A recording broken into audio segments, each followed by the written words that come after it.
상식과 지식 사이, 몰라도 먹고 살지만 알면 뿌듯한 것들을 탐구하는 본격 지성인 되기 프로젝트. 부록처럼 가볍고 본책보다 재밌는 내 인생 별책 부록.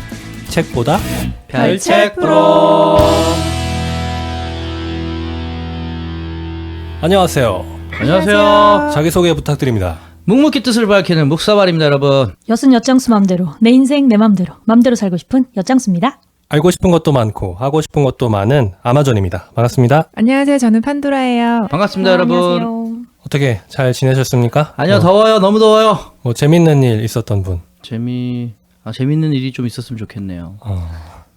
저는 다른 팟캐스트에서 저희를 게스트로 초청했었어요. 그래가지고 맞아요. 저하고 판도라님이 다른 팟캐스트 가서 녹음을 하고 왔습니다. 우와, 진짜요? 대박. 네, 저희 초대받았어요. 축하드려요. 근데 뭐 이번 주에 올라오는 건 아니어서 그게 올라올 때 다시 한번 말씀을 드릴게요. 네, 기대하세요. 공지를 딱 해야겠네요. 네, 재밌었습니다. 갔다 와가지고. 수고하셨습니다. 네. 엄청난 대 팟캐스트 채널에서 초대해 주셔가지고 영광스럽게 뭔지 궁금하시죠? 너무 궁금합니다. 저희 걸 계속 들으셔야 어느 채널인지 알 수 있게 됩니다. 네, 저희 지금 댓글 이벤트 하고 있는데요. 유후. 오늘 제가 뽑은 두 분, 어떤 분이냐? 6월 14일에 댓글을 남겨주신 소시민입니다 님 하고요. 6월 15일에 댓글 남겨주신 네버윈터님께 선물 보내드리도록 하겠습니다. 와, 축하드립니다. 댓글 자주 남기시니까 이렇게 당첨도 자주 되시네요. 네, 그 소시민입니다 님이 남기신 댓글 판도라님이 한번 읽어주시겠어요? 네. 판덕이신데 판도라님 읽어드려야죠. 그렇죠. 안녕하세요. 책보다 별책 부록 애청자 소시민입니다. 먼저 이벤트 당첨 감사드리고요. 이번화 21분인 거 저만 그런 건가요? 원래 그런 건가요? 너무 중간에 뚝 끊겨서 아마 업로드 오류 같은데 확인 부탁드려도 될까요? 유유 하셨어요. 어떻게 된 겁니까 이거? 아니 근데 지금 팟빵이 시스템 변경을 하고 있는 것 같아요. 네, 그래서 여러 군데에서 지금 오류 이런 일이? 요청이 많더라고요. 그렇군요. 네, 그래서 남 탓을 해봅니다. 불편함을 드려서 죄송하고요. 빠르게 알려주셔가지고 맞아요. 네, 거의 첫 번째로 들어주셔가지고 바로 조치를 취할 수 있었어요. 네. 감사합니다. 고맙습니다.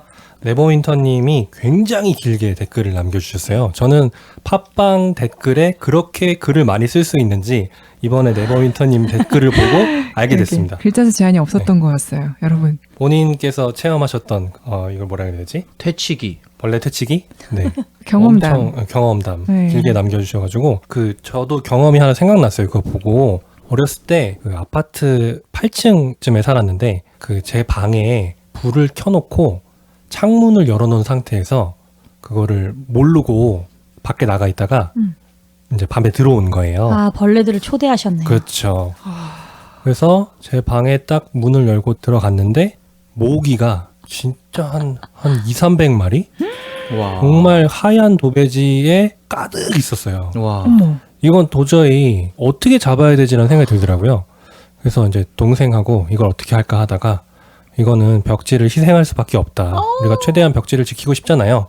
근데 잡는 것도 뭐 파리채 이런 걸로 안 돼서 둘이 고무장갑을 끼고 벽 근처에 의자 대고 의자 밟고 올라가서 고무장갑으로 벽을 문댔습니다. 그렇게 해서 다 잡고 뭔가 이제 그때 갑자기 아드레날린이 뿜뿜 해가지고 두 형제가 그때 8층이었는데 우리 그 아파트에 모기가 어딨지? 그래서 엘리베이터 타는데 또 창문이 보통 열려 있어요. 그래서 우리 이 아파트 같은 동 주민들을 위해서 우리가 오늘 다 때려잡자. 가지고 8층부터 아마 1층까지 계단으로 내려가면서 창문 닫아놨어요? 창문은 놔두고 들어온 모기를 벽에다가. 모두 다 때려잡았습니다. 재미를 붙였으니까 이제 네, 더 들어와라. 그때 어릴 때여가지고 막 어렸을 때 왠지 그런 거 좀 있잖아요. 벌레 괴롭히고 게임하듯이. 온 집안을 피칠갑을 했군요. 1000마리째 잡은 것 같아요 그때. 정말. 다음날 아파트 그 복도 청소하시는 분이 그렇죠. 정말 짜증났을 것 같아요. 이게 죄송합니다. 뭐지? 정말. 근데 아니, 킬러 뿌렸으면 막 우수수 떨어져 있었을 것 같은. 아니 그냥 네. 이게 팍 붙어 있었을 때 바로 도배를 한번 해버리지. 와. 생매장. 그때는 어려가지고 그냥 눌러 죽이자 그래가지고 그게 생각났었습니다. 그때 진짜 많이 죽였어요. 엄마한테 혼났겠네요. 엄마한테는 얘기 안 했습니다. 벽지가 막 피철갑인데. 아 그렇구나. 생생하게 기억하고 계실지도 몰라 엄마는. 그러네. 근데 피를 못 빨아먹어가지고 아직? 필실감은 안 하고 벽지 어떻게 했더라? 기억이 잘 안 나네요. 아무튼 그런 게 생각이 났습니다. 그 댓글 정말 길게 남겨주셔가지고 감사드립니다. 고맙습니다. 이번 주 제일 재밌었던 일은 장미를 올해 새로 들여가지고 원래 있었던 장미는 조그만 장미인데 너무너무 이쁜 큰 장미를 이번에 샀어요. 오. 그래가지고 한번 가지치기 했더니 꽃송이가 엄청 많이 생겨서 오. 지난주에 드디어 이제 꽃망울을 튀우기 시작해서 네. 저 혼자 너무 신났죠. 그랬는데 아니 잎이 점점 회색빛이 되면서 그물처럼 잎이 남는 거예요. 점점 어. 뭔 일이지? 잎이 그물만 남아요. 뭔지 아시죠? 알죠, 알죠. 그래가지고 어제 도저히 안 되겠다 해가지고 좀 잘라내기라도 해야겠다 해서 막 잘라냈어요. 근데 자를 때도 몰랐거든요. 잘라낸 바닥을 보니까 그 이파리 뒤에 네. 되게 차례대로 이렇게 빼곡하게 한 많은 이파리에는 10마리 정도씩 애벌레 같은 애들이 이렇게 땅땅땅땅 먹었구나 이렇게 애들이. 있는 거예요. 배추벌레 같은. 그래서 모르겠어요. 이름이 뭔가 아무리 찾아도 잘 모르겠더라고요. 그래서 전 장미랑 또 관련이 있는 건 줄 알고 장미, 벌레, 애벌레만 없어요. 그래가지고 그 주인집 할머니한테 세상에 이런 벌레가 있다고 얘네를 어떡하죠? 빨리 비닐봉지에 넣으면 질식할까요? 막 이랬더니 걔네 다 뚫고 나온다고. 얘 이름이 쐐기래요. 아, 쐐기. 쐐기. 네, 이거 물려도 엄청 아프고 심지어 이렇게 찾아봤어요. 쐐기 그러고 봤더니 목숨도 잃을 수 있는 애인 거예요. 오. 사람의 독성이 너무 송충이처럼 이렇게. 세서 특히 외래종은 거의 100%래요. 염증 유발이. 어. 그래가지고 이거 갑자기 그 말 들으니까 식은땀이 막 나는데 할머니가 이런 건 눌러 죽여야 돼 이러면서 전부 발로다 밟아서 눌러 죽여 주셨습니다. 와. 쐐기가 어디서 왔지? 그 개미도 그렇고 곤충들이 좋아하는. 아니 그 쐐기가 그래서 환경이다. 어디로부터 왔는가 봤더니 그게 나방이래요. 나방유충이래요. 쐐기 나방이라는 애가 있대요. 그렇군요. 종류도 엄청 많더라고요. 하여튼 벌레 세계가 무시무시합니다. 그 정말 집 밖에 내놓고 키우는 화분은 좀 그런 위험이 많이 있는 것 같아. 다음번 하바별라 에피소드명은 쐐기는 어디서 왔는가? 쐐기의 기원. 농약은 필요한 거다 하는 게 할머니와의 결론이었어요. 사과는 농약을 15번 쳐야지 된다면서. 네. 살충제를 치는 게 제일 간단하긴 하죠. 맞아요. 네, 이 정도 하고 그러면 이제 오늘 본격적으로 시작을 해보도록 하겠습니다. 지난주에 엿장수님의 협동조합을 끝으로 집단이라는 대주제가 끝났고요. 네. 이번에 우리가 새로 다룰 대주제는 바로 심리입니다. 아, 사이콜로지. 왜 우리 이렇게 어려운 거 고른 걸까요? 심리라는 주제에 첫 단추를 끼워야 하는 저는 사실 고백하자면 심할못, 심리학을 잘 알지 못하는 사람입니다. 이번에 준비하느라 쥐콩만큼 공부했으니까 심리학 어린이 정도 되겠네요. 좀 걱정이 되긴 하지만 원래 아는 게 없을 때 더 용감한 거 아니겠습니까? 용감하게 한번 해보겠습니다. 또 저희 중에 심리학을 잘 아는 분이 한 분 계시기 때문에 제가 이상하게 말을 하면 교정해 주실 것을 굳게 믿고 알겠습니다. 네, 오늘 한번 진행해 보도록 하겠습니다. 잘 부탁드립니다. 네. 저만 믿으세요, 여러분. 아무튼 청취자분들 중에 이미 심리학을 좀 알고 계신 분들께서는 저를 좀 귀엽게 봐주시면 좋겠고요. 너무 귀엽습니다, 지금. 감사합니다. 저처럼 살면서 심리학에 별로 관심이 없는 분들께는 같은 초심자의 시각에서 심리학을 알아보는 시간이 돼서 좀 쉽게 들으실 수 있는 에피소드가 되었으면 좋겠습니다. 자, 일단 이렇게 실드를 쳐놨으니까 편한 마음으로 시작해 보겠습니다. 와. 일단 패널 분들께 물어보도록 하겠습니다. 그 심리학에 관심이 있어서 평소 심리학 관련 책을 읽는다거나 관련된 정보를 검색해 본다거나 하시는 분 계신가요? 저는 1도 없습니다. 예. 심자랄로 아까 심자랄인 척 하셨는데. 전 척을 잘합니다. 네. 그렇군요. 그런 심리는 뭘까요? 그럼요. 그 심리를 제가 이용을 했습니다, 방금. 알겠습니다. 심리를 잘 아시는 거예요. 이용 심리학이라고요. 막 갖다 붙이죠. 대단하다. 아니 저는 심리 변화에 대해서는 굉장히 평소에도 호기심이 많고 사람들이 어떤 말을 할 때나 어떤 행동을 할 때 어떤 심리로 저렇게 할까 그런 걸 많이 궁금해하는 편인데 심리학 하고 뒤에 학자가 붙는 순간 약해지는 사람이에요. 그렇죠. 혼자 이렇게 추측해보고 생각하기를 좋아하다 보니 그냥 관심만 좀 있습니다. 여장수님 혹시 저는 10대 후반부터 20대 중반 정도까지 심리에 엄청 관심이 많았고요. 와, 한 시절을. 혹시 교수님 네, 그때는 그냥 인간에 대한 관심이 많이 있었어요. 지금은? 근데 지금은 별로 그렇게 관심 없고요. 한때. 정말 한때. 네, 최근에 그 심리학 책을 산 게 있는데 뭔지를 지금 찾아보고 싶은데 또 어디서 봐야 되는지 모르겠네요. 안 나오네요. 아까 평소에도 심리학 책을 자주 읽으시는군요. 아니 그렇진 않아요. 책장에 꽂혀 있는 책 찾고 계신 거죠. 근데 최강의 식사도 그러니까요. 책장에 있는 거 모르셨다고. 책 사놓고 안 보는 이 참 다 들통났네요. 살 때 기분 좋은 게 책이잖아요. 그럼요. 네. 물론 심리학을 전공으로 삼고 깊게 공부하고 연구하시는 분도 계실 거예요. 근데 저는 왠지 심리학 하면은 그 전공급 학문이잖아요. 그런데도 약간 교양 학문처럼 좀 친숙한 느낌이 들더라고요. 그러니까 워낙 인터넷에 뭐 재미로 보는 심리 테스트 이런 게 많아서 그런지, 그러니까 왠지 비전공자들이 뭐 예를 들어서 해부학, 뭐 정치학, 재료역학 이런 책들은 볼 생각을 잘 안 하는데 심리학 책은 왠지 한번 봐볼까? 뭐 그런 생각이 좀 들지 않나. 근데 물론 책을 펼쳐보면 이제 어려운 용어하고 개념들 때문에 얼마 못 읽고 다들 가능성이 높다고 생각합니다. 아무튼 저는 심리학이 좀 다른 학문에 비해서는 친숙한 느낌인데, 근데 사실 그동안 살아오면서 딱히 제 삶에서 심리에 대해서 공부해야겠다, 뭐 이런 필요를 느낀 적은 거의 없었던 것 같아요. 그러니까 제가 저나 타인의 심리를 유추할 때는 그냥 제 본능적인 느낌으로 분석하면서 살았습니다. 심리학과 관련된 책에 대해 기억나는 거는 아마 한 10년도 더 전일 것 같은데요. 그 설득의 심리학이란 책을 읽었던 기억이 있습니다.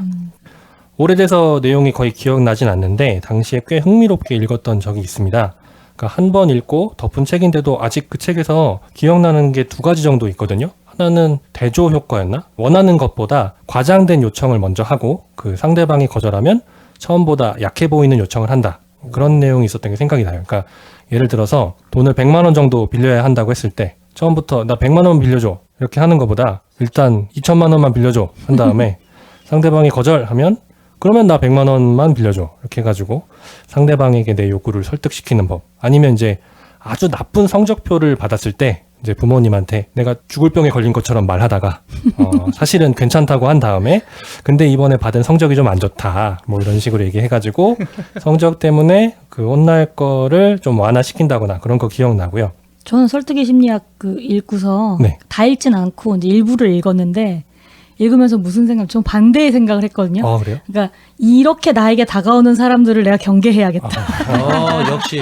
왜냐면 나의 심리를 이용해서 나에게 뭔가 뭘 이렇게 요구하려는 사람들이 분명히 있을 거기 때문에 그 설득의 심리학 책 자체가 네. 상대방이 나의 뜻대로 움직여주기를 바랄 때 어떻게 하면 상대방의 반발을 덜 받으면서 이 사람의 행동을 변화시킬 수 있는가 하는 그 목적을 갖고 있는 책이잖아요. 그래서 상대방이 나에게 그 책에 나와 있는 기술들을 사용하면 내가 경계해야겠다. 전 그 생각을 했어요. 너 그거 읽었지? 이렇게 그거요.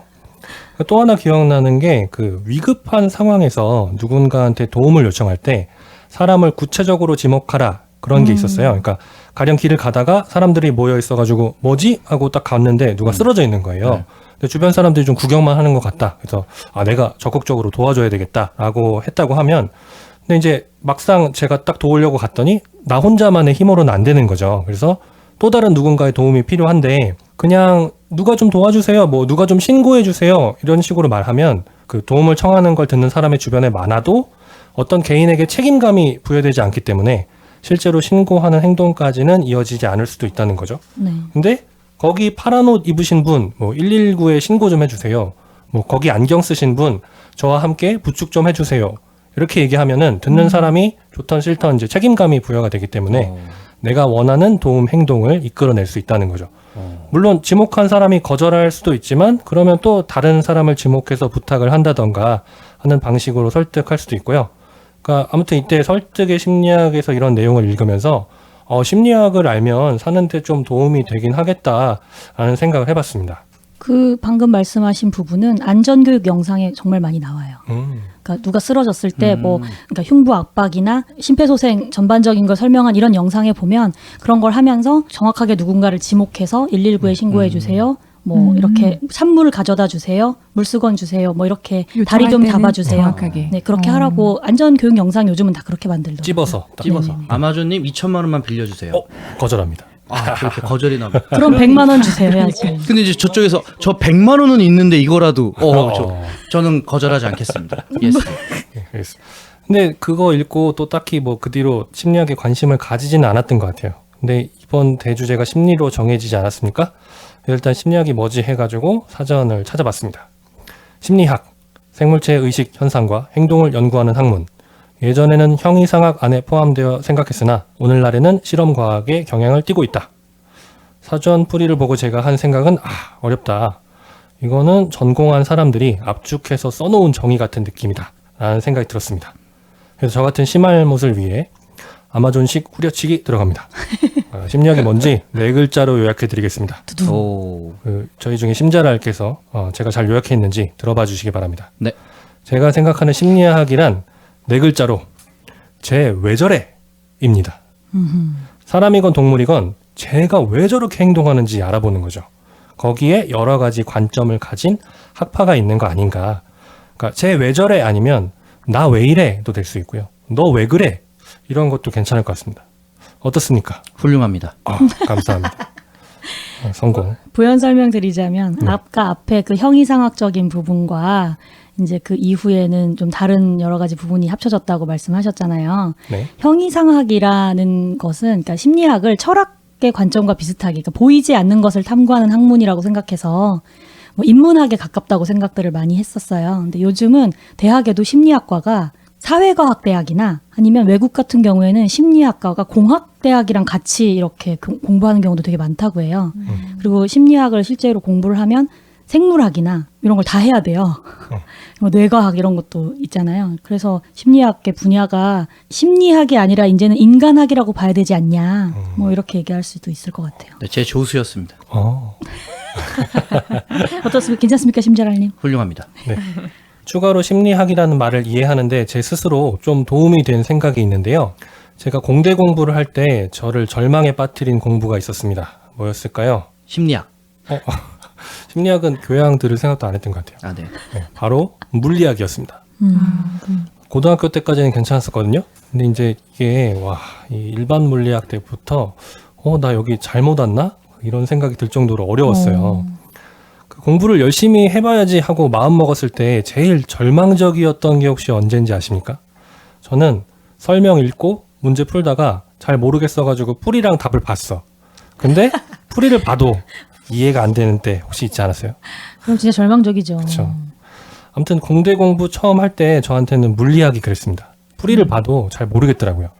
그래서 저는 처음에 공학부여서 나중에 전공을 정했는데 기계공학을 골랐거든요. 그러니까 뭐 로봇, 비행기, 설계도면 이런 걸 생각했었어요. 근데 가봤더니 저한테는 느낌이 이게 기계공학과가 아니라 물리공학과인 거예요. 와, 그때 그 속은 느낌. 물리공학과라고 했으면 지원을 안 할까봐 개명했나?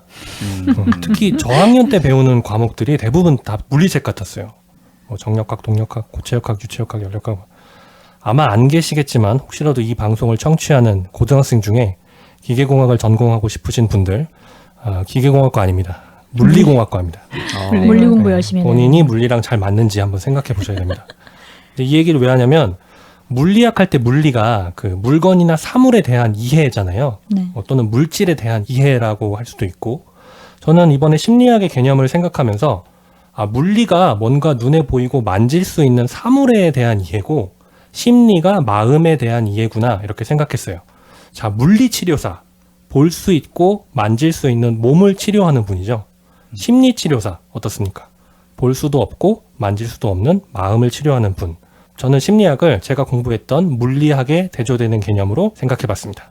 자, 그래서 대조되는 심리인데 소주제로 어떤 걸 할까 해서 좀 알아봤고요.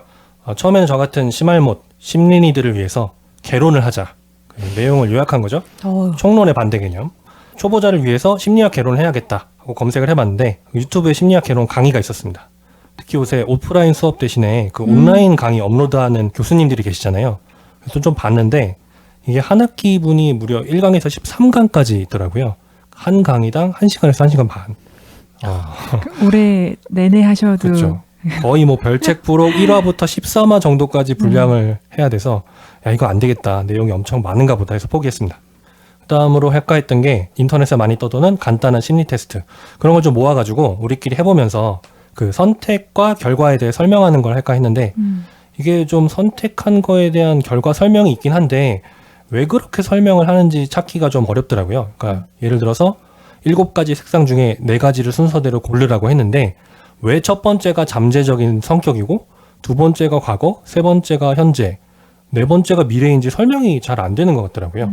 인터넷에 떠도는 여러 심리 테스트가 약간 저는 오늘의 운세 같은 느낌이 있어서 다른 거 해야겠다고 접었습니다.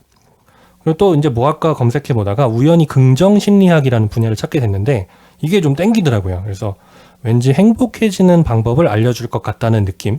그래서 오늘 제가 준비한 심리 관련 주제는 바로 긍정 심리학입니다. 오. 긍정 심리학을 알면 우리가 행복해지는데 조금이나마 도움이 될까 해서 골랐고요. 지금부터 행복을 찾아 긍정 심리학의 세계로 여행을 떠나보겠습니다. 자, 다 같이 서로 눈을 쳐다보면서 행복 주문을 외웁시다. 자, 내 눈을 바라봐. 넌 행복해지고. 내 눈을 바라봐. 넌 건강해지고. 아마존을 불러봐. 넌 웃을 수 있고. 아마존을 불러봐. 넌 시험 합격해. 아마존. 아, 뭔지 이거 모르세요? 뭔지? 몰라요. 허경영. 허경영. 아 그래요? 내 눈을 바라봐. 넌 들을수록 행복해지고. 의심이 가네요. 믿을 수 없어. 아, 오늘 심리니 아마존이 준비하면서 찾은 스승님은 바로 긍정 심리학의 창시자 허경영. 마틴 허경영. 바로 긍정 심리학의 창시자 마틴 셀리그만입니다. 마 선생님이죠. 마 교수님이라고 하면 그 마광수 교수님이 떠오를 수 그러네요. 있기 때문에 오늘 마 선생님으로 부르겠습니다. 근데 이분이 창시자라는 것에 대해서는 좀 다른 의견이 있을 수 있을 것 같은데요. 아, 그래요? 책에는 어쨌든 뭔가 이렇게 그래요? 되게 주도적으로 하신 것처럼 나와가지고 그러니까 이분이 제일 유명하긴 한데 그 긍정심리학이 원래는 메슬로우의 이론에서 메슬로우? 예, 그 결핍 심리학과 성장 심리학에서 성장 심리학 쪽이 발달해서 긍정 심리학이라고 얘기하는 걸로 알고 있는데 근데 긍정심리학이라는 단어 자체를 우리 마 선생님이 쓰신 거 아닐까요? 긍정 심리학을 근데 하면은 메슬로우를 배우거든요, 무조건. 이 안 나와요? 심자랄 냄새. 그렇죠. 아니 모르겠어요. 아닐 수도 있어요. 근데 제가 알기로는 청출어람이군요. 그럴 수도 있고. 근데 왜냐하면 메슬로우가 그러니까 연대가 네. 그 마틴 셀리그만보다 한 3-40년 앞서가지고 네, 뭐 저는 그렇게 알고 있기 때문에 네. 일단 심리니는 마틴 셀리그만이 긍정 심리학의 창시자로 알고 있습니다. 뭐 네. 혹시 다른 의견 있으시면 댓글로 달아주십시오. 네.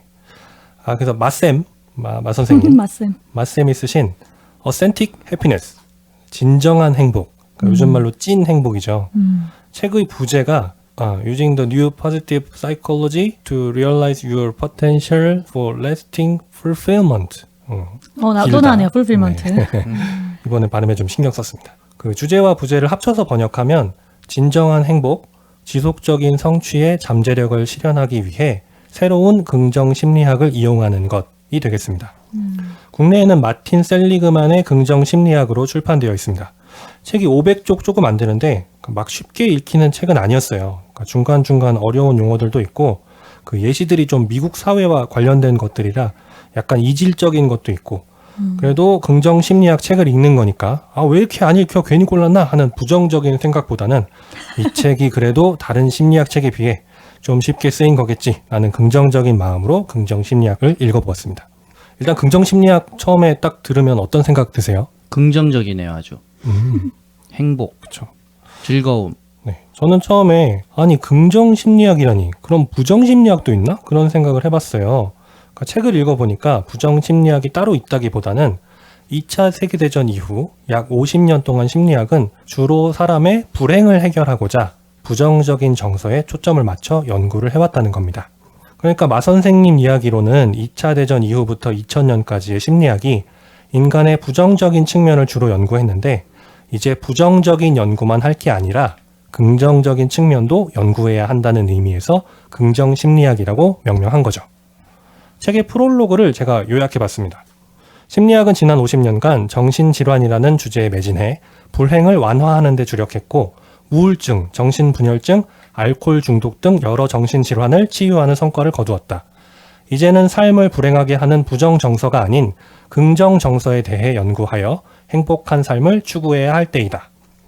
정서라는 말이 갑자기 나와가지고 좀 낯설으실 수도 있는데 그 이모션입니다. 뭐 감정이라고 그냥 생각하셔도 돼요. 그러면 왜 과거의 심리학은 오랜 기간 동안 부정적인 것에 초점을 맞춰 연구를 해왔을까요? 일단 부정정서를 연구해서 불행을 완화시키는 연구를 해야 연구비를 지원받을 수 있었다고 합니다. 그러면 심리학자들이 정말 돈 때문에 돈이 필요해서 연구비를 주는 부정정서 심리학을 연구했느냐? 뭐 그 부분을 아예 부정할 수는 없겠지만 한편으로 연구비를 지원하는 국가 입장에서 보면 이렇습니다. 자, 사회 구성원 중에 우울증, 정신장애로 힘들게 살아가는 집단이 있다고 합시다. 그러면 국가는 이 힘들어하는 사람들을 덜 불행하게 하는 게 좋을까요? 아니면 이 힘들어하는 사람을 놔두고 비교적 평온한 감정 상태를 가진 이들을 더 행복하게 만드는 연구를 하도록 지원하는 게 좋을까요? 부정적인 사람들을 먼저 해결해서 그 하향 평준화된 그걸 올리려고 하겠죠. 그렇죠. 아무래도 사회 전체가 행복해지려면 문제 없는 사람들을 더 행복하게 만들기보다는 문제가 있는 사람들의 불행을 완화시켜주는 편이 좋겠죠. 그러다 보니 한정된 예산을 부정정서를 연구하는 심리학 쪽에 주게 된 거고, 심리학자들도 연구 방향을 부정정서 완화라는 목적으로 잡게 된 거죠. 원래 2차 세계대전이 끝났을 때는 대부분 순수 심리학 연구자가 많았는데, 참전 후 정신적인 후유증을 겪는 환자들을 치료하는 목적으로 심리학자가 양성되고, 연구 예산도 치료 목적 위주로 지원되다 보니까 어느새 심리학은 임상심리학, 그러니까 환자를 진료하는 목적으로 발전되어 온 것이죠. 정신장애의 원인과 치료법의 상관성을 증명해야 연구비를 받을 수 있었다고 합니다. 긍정심리학의 창시자인 마틴 셀리그만, 마 선생님도 예전에는 부정정서를 연구하는 심리학자였습니다. 그 마 선생님의 유명한 이론 중에 무기력 학습 또는 학습된 무기력이라는 이론이 있는데 아마 한 번쯤 들어보셨을 거예요. 개를 세 그룹으로 나눈 다음에 큰 상자에 넣고 두 그룹에게 전기 충격을 줍니다. 불쌍하죠? 인간이 참 잔인해. A그룹의 개는 상자 안에 코로 누를 수 있는 스위치가 있는데 전기 충격을 받았을 때 스위치를 꾹 누르면 전기 충격이 꺼지게 되어 있습니다. 그러니까 개가 전기 충격을 받다가 스위치를 눌러보고 전기 충격이 꺼지는 걸 알게 되면 개가 계속 스위치를 누르겠죠. B그룹이 진짜 불쌍합니다. B그룹도 상자 안에 스위치가 있는데 전기 충격을 받았을 때 눌러도 소용이 없습니다. 걔가 전기 충격을 피하고 싶어도 피할 수가 없어가지고 계속 전기 충격을 받아야 하는 상황인 거죠. C그룹은 대조군입니다. 그러니까 상자에 넣긴 하되 전기 충격을 주지 않습니다. 아무튼 그렇게 전기 충격을 두 그룹에 주고 24시간 뒤 이번에는 더 큰 상자를 준비해서 가운데 벽을 세우되 개가 뛰어넘어갈 수 있는 정도의 높이로 벽을 세웁니다. 그리고 전기 충격을 줍니다. 아까 스위치 누르면 전기 충격을 끌 수 있는 A그룹이나 대조군인 C그룹의 개는 전기 충격을 받으면 어떻게 했을까요? 뛰어넘어. 도망가겠죠. 그렇죠. 전기 충격을 피하기 위해서 가운데 벽을 뛰어넘어서 반대쪽 공간으로 가겠죠. 근데 아까 불쌍하게 아무리 전기 충격을 피하려고 해도 피할 수 없던 B그룹의 개들은 어떻게 했을까요? B그룹의 개들은 계속 그 자리에서 포기한 채 전기 충격을 받았다고 합니다. 자신이 어떠한 일을 해도 고통스러운 상황을 극복할 수 없다라는 무기력이 학습된 거죠. 저는 이거 보고 왜 그 벼룩을 상자에 넣으면 처음에는 상자에 부딪힐 정도로 뛰다가 나중에는 부딪히지 않기 위해서 상자 내부의 높이만큼 뛴다는 얘기가 생각났습니다. 나중에는 상자를 제거해도 벼룩이 상자 안에서 뛰던 높이만큼 뛴다는 얘기였어요. 그 코끼리도 비슷한 얘기를 들어본 것 같아요. 어렸을 때 말뚝에 메어놓으면 그러니까 힘이 약해서 말뚝에서 벗어날 생각을 못하는데 그런 코끼리는 나중에 어른 코끼리로 자라서도 말뚝에 메어놓으면 사실 이제는 충분히 힘으로 벗어날 수 있지만 어렸을 때 말뚝에서 벗어나지 못한 기억 때문에 어른이 되어서도 벗어나지 못하고 계속 말뚝에 매어 있는다. 뭐 그런 비슷한 이야기들이 생각났습니다. 그런데 개에게 전기 충격을 가한 실험에서 무기력을 학습한 모든 개가 가만히 전기 충격을 받아들인 건 아니라고 합니다. 3분의 2는 전기 충격을 받고도 도망가지 않고 계속 전기 충격을 받았지만 3분의 1은 무기력을 학습한 줄 알았는데 전기 충격을 받으니까 또 도망갔다고 하더라고요. 그러니까 마 선생님이 부정정서를 연구하는 심리학자일 때는 무기력을 학습한 개들에게 관심을 보였습니다. 그렇지만 긍정정서를 연구하기로 했을 때는 관심 대상을 무기력을 학습했음에도 전기 충격을 피하려고 노력하는 개에게로 바꿨다고 합니다. 그러니까 왜 어떤 동물이나 사람들은 무기력한 상황 속에서도 절대 포기하지 않고 긍정적으로 현상을 해결하려고 하는가에 초점을 맞추기 시작한 거죠. 아무리 절망스러운 상황에서도 포기하지 않는 긍정의 힘은 무엇 때문에 나오는 걸까요? 드디어 부정이 아니라 긍정 정서의 심리학 연구가 시작되었습니다. 그러니까 제가 지금 왜 제가 아까 매슬로우 얘기를 했는지 지금 설명을 듣고 이제 생각이 났는데 그 매슬로우가 똑같은 그 과정을 겪었거든요. 매슬로우의 이론 중에 결핍 심리학과 성장 심리학이 있어요. 결핍 심리학이 바로 그 앞에 얘기했던 그 아프고 뭔가 정서적으로 문제가 있고 정신병력이 있고 이런 사람들을 치료하는 것에 그 더 좀 초점을 맞춘 심리학이고요. 그러니까 결핍된 것이 있기 때문에 이것을 해결해서 이 사람의 정서를, 이 사람의 심리를 사회가 생각하는 정상적인 측면으로 끌어내기 위해서 하는 것이 결핍 심리학이었는데 매슬로우는 그거랑 분류해서 성장 심리학, 그러니까 이미 행복하거나 이미 사회 정상의 범주에 들어있는 사람들이 어떻게 하면 조금 더 행복해지고 뭐 내지는 이 사람이 계속해서 발전해 나가는 성장 동력은 어디에서 나오는가를 또 이제 관심을 둔 게 성장 심리학이에요. 그러니까 이걸 두 개를 개념을 좀 제시를 했거든요. 그러니까 매슬로우가 더 이전에 아마 이 개념을 제시를 하고 그거와 연관해서 긍정 심리학이라는 단어를 실제로 사용하고 이제 창시한 사람은 마틴 셀리그만인가 봐요. 그렇군요. 매 선생님과 마 선생님을 기억해 주시기 바랍니다. 자, 오늘 긍정 심리학을 통해 우리가 행복해지는 데 도움을 받을 건데요. 행복에 대해 알아보기 전에 하나 물어보겠습니다. 어떤 것이 여러분을 행복하게 하나요? 그러니까 예를 들어 나를 행복하게 만드는 물건은 이것이다 라거나 어떤 행동이나 상황 속에서 나는 행복하다 뭐 이런 거 있어요? 돈. 그렇죠? 돈이 많으면 행복한 거예요. 네. 돈이 많을 때 행복해요. 아직 많아본 적이 없어서 모르겠지만 행복할 것 같아요. 행복할 어떻게 알아 그러면은? 행복할 것 같아요. 한번 아하. 만나보고 싶어요. 아, 네. 기대가 차 있잖아요, 지금. 그러면 돈이 많아진다는 상상이 국사발님을 행복하게 만드는 아니요, 거예요? 상상 아닐 거예요. 아, 그럼 기대. 너무 단호한데. 돈이 나를 행복하게 한다. 음. 네, 다른 분들은 혹시 저는 뭐 그냥 생딸기 우유. 그렇죠. 그냥 저는 맛있는 거 먹고 이렇게 가족이랑 주말에 이렇게 뒷 시간을 생각하지 않고 뭐 이제 몇 시까지 어딜 가야 되고 뭘 해야 되고 몇 시에 자야 되고 내일 몇 시에 일어나야 되고 이런 것에 대한 걱정 없이 그냥 편안하게 뭐 와인 한잔 하면서 이렇게 맛있는 밥을 먹을 때 그럴 때 돈이 주로 필요하겠네요. 행복하죠. 아, 돈이 이전에네. 아, 나도 돈 그래죠. 그럼 돈이라고 해야 되겠다. 안 되겠다. 판돌림은요? 그 언제 행복한 네, 한지. 뭐 언제도 좋고 물건도 좋고 하바벨라 정기 후원 이런 거. 아, 돈이네. 돈이네. 우리 결론 돈으로 냅시다. 아니 저는 할 일이 있을 때, 오. 내가 할 수 있는 일이 있을 때, 그리고 그 할 수 있는 일이 또 같은 일이 또 반복되다 보면 거기에 익숙해졌을 때, 네. 또 내가 너무 쳇바퀴 돌고 있는 게 아닌가 이런 또 생각이 들면 다른 일이 생겨주고 이렇게 내가 쓸모 있는 사람으로 느낄 때 행복한 것 같아요. 근데 그게 뭘 먹고 있을 때도 맛있는 걸 내가 느껴서 행복하고, 뭐 저 식물 좋아하니까 그 식물이 어제랑 오늘랑 다르네 하고 내가 뭔가를 얘 생태에 내가 뭔가 도움이 됐다고 느껴질 때, 어쨌든 내가 뭔가를 하고 있을 때 행복한 것 같아요. 알겠습니다. 우리보다 욕구 단계가 높으시네요. 그러게. 그러니까. 근데 돈이 없으면 장미를 못 사요. 네, 되게 중요하죠. 네. 저는 엊그제 편의점에서 맥주를 사는데 신분증 검사를 받았습니다. 아하. 행복했습니다. 이렇게 소소한 때 행복할 수 있는 거죠. 이건 알면서도- 인정의 욕구기 때문에 이것도 아주 높은 욕구 그치. 수준이에요. 아니, 저 혹시 저기 술 드시면 안 되는 너무 많은 나이일까봐. 마스크를 쓰고 있어서 그러지 않았나. 근데 요새 소확행, 아마 재작년부터였던 것 같은데 소확행이라는 말이 좀 유행하잖아요. 소확행 어떠세요? 자주 실천하시는지, 자주 소확행을 하시는지. 석행이 뭐야? 소소하지만 확실한 행복. 뭐 맨날 맥주 먹을 때마다 소확행. 그럼 저는 적은 금액이라도 들어오면 좋아요. 돈이 네. 들어오니까. 무조건 돈인데 그게 크게 들어오면 큰 행복, 작게 들어오면 그럼요. 소확행. 비례하는 거죠. 그건. 확실하네, 확실해. 그건 비례해야죠, 당연히.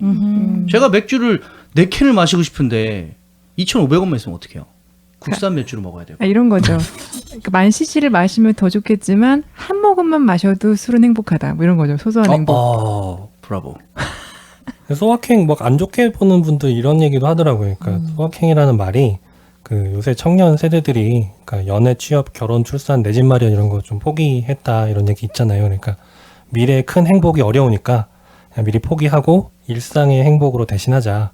뭐 이렇게 좀 안 좋게 보시는 분도 있는 것 같아요. 욜로도 되게 안 좋게 보는 분들은 또 안 좋게 보더라고요. 근데 안 좋게 하시는 분들도 있더라고요, 진짜. 그래가지고 소확행이 아니야. 내놓은 이건. 사람처럼 나는 내 인생 즐길 거야 하면서 막 사시는 분들 진짜 있더라고요. 그럴 그래서 수도 그런 있겠네. 분들은 지금 너무 큰 행복을 누리느라 나중엔 행복이 없을 것 같은 불안이 옆에서 보는 저한테도 느껴지던데요. 어른들이 보시기에는 혀를 차시겠죠? 저는 이미 20년 전에 소확행을 했었기 때문에 이제는 뭐 왜냐면 제가 그 아르바이트 해가지고 아르바이트 월급날이 되면 그때마다 저한테 선물을 사줬어요. 근데 그게 무슨 뭐 큰 선물 이런 거 아니고 그냥 핀 하나 뭐 고무줄 되게 곱창끈 뭐 이런 거 그러니까 그런 거 뭐 아니면은 그 문구점에 가면 평소에는 1,500원짜리 펜 젤리펜 이런 거 사려면 조금 이거 좀 돈 아까운데 막 이렇게 좀 그랬는데 월급 받으면 그냥 그런 거 하나 사주는 거예요. 펜 하나.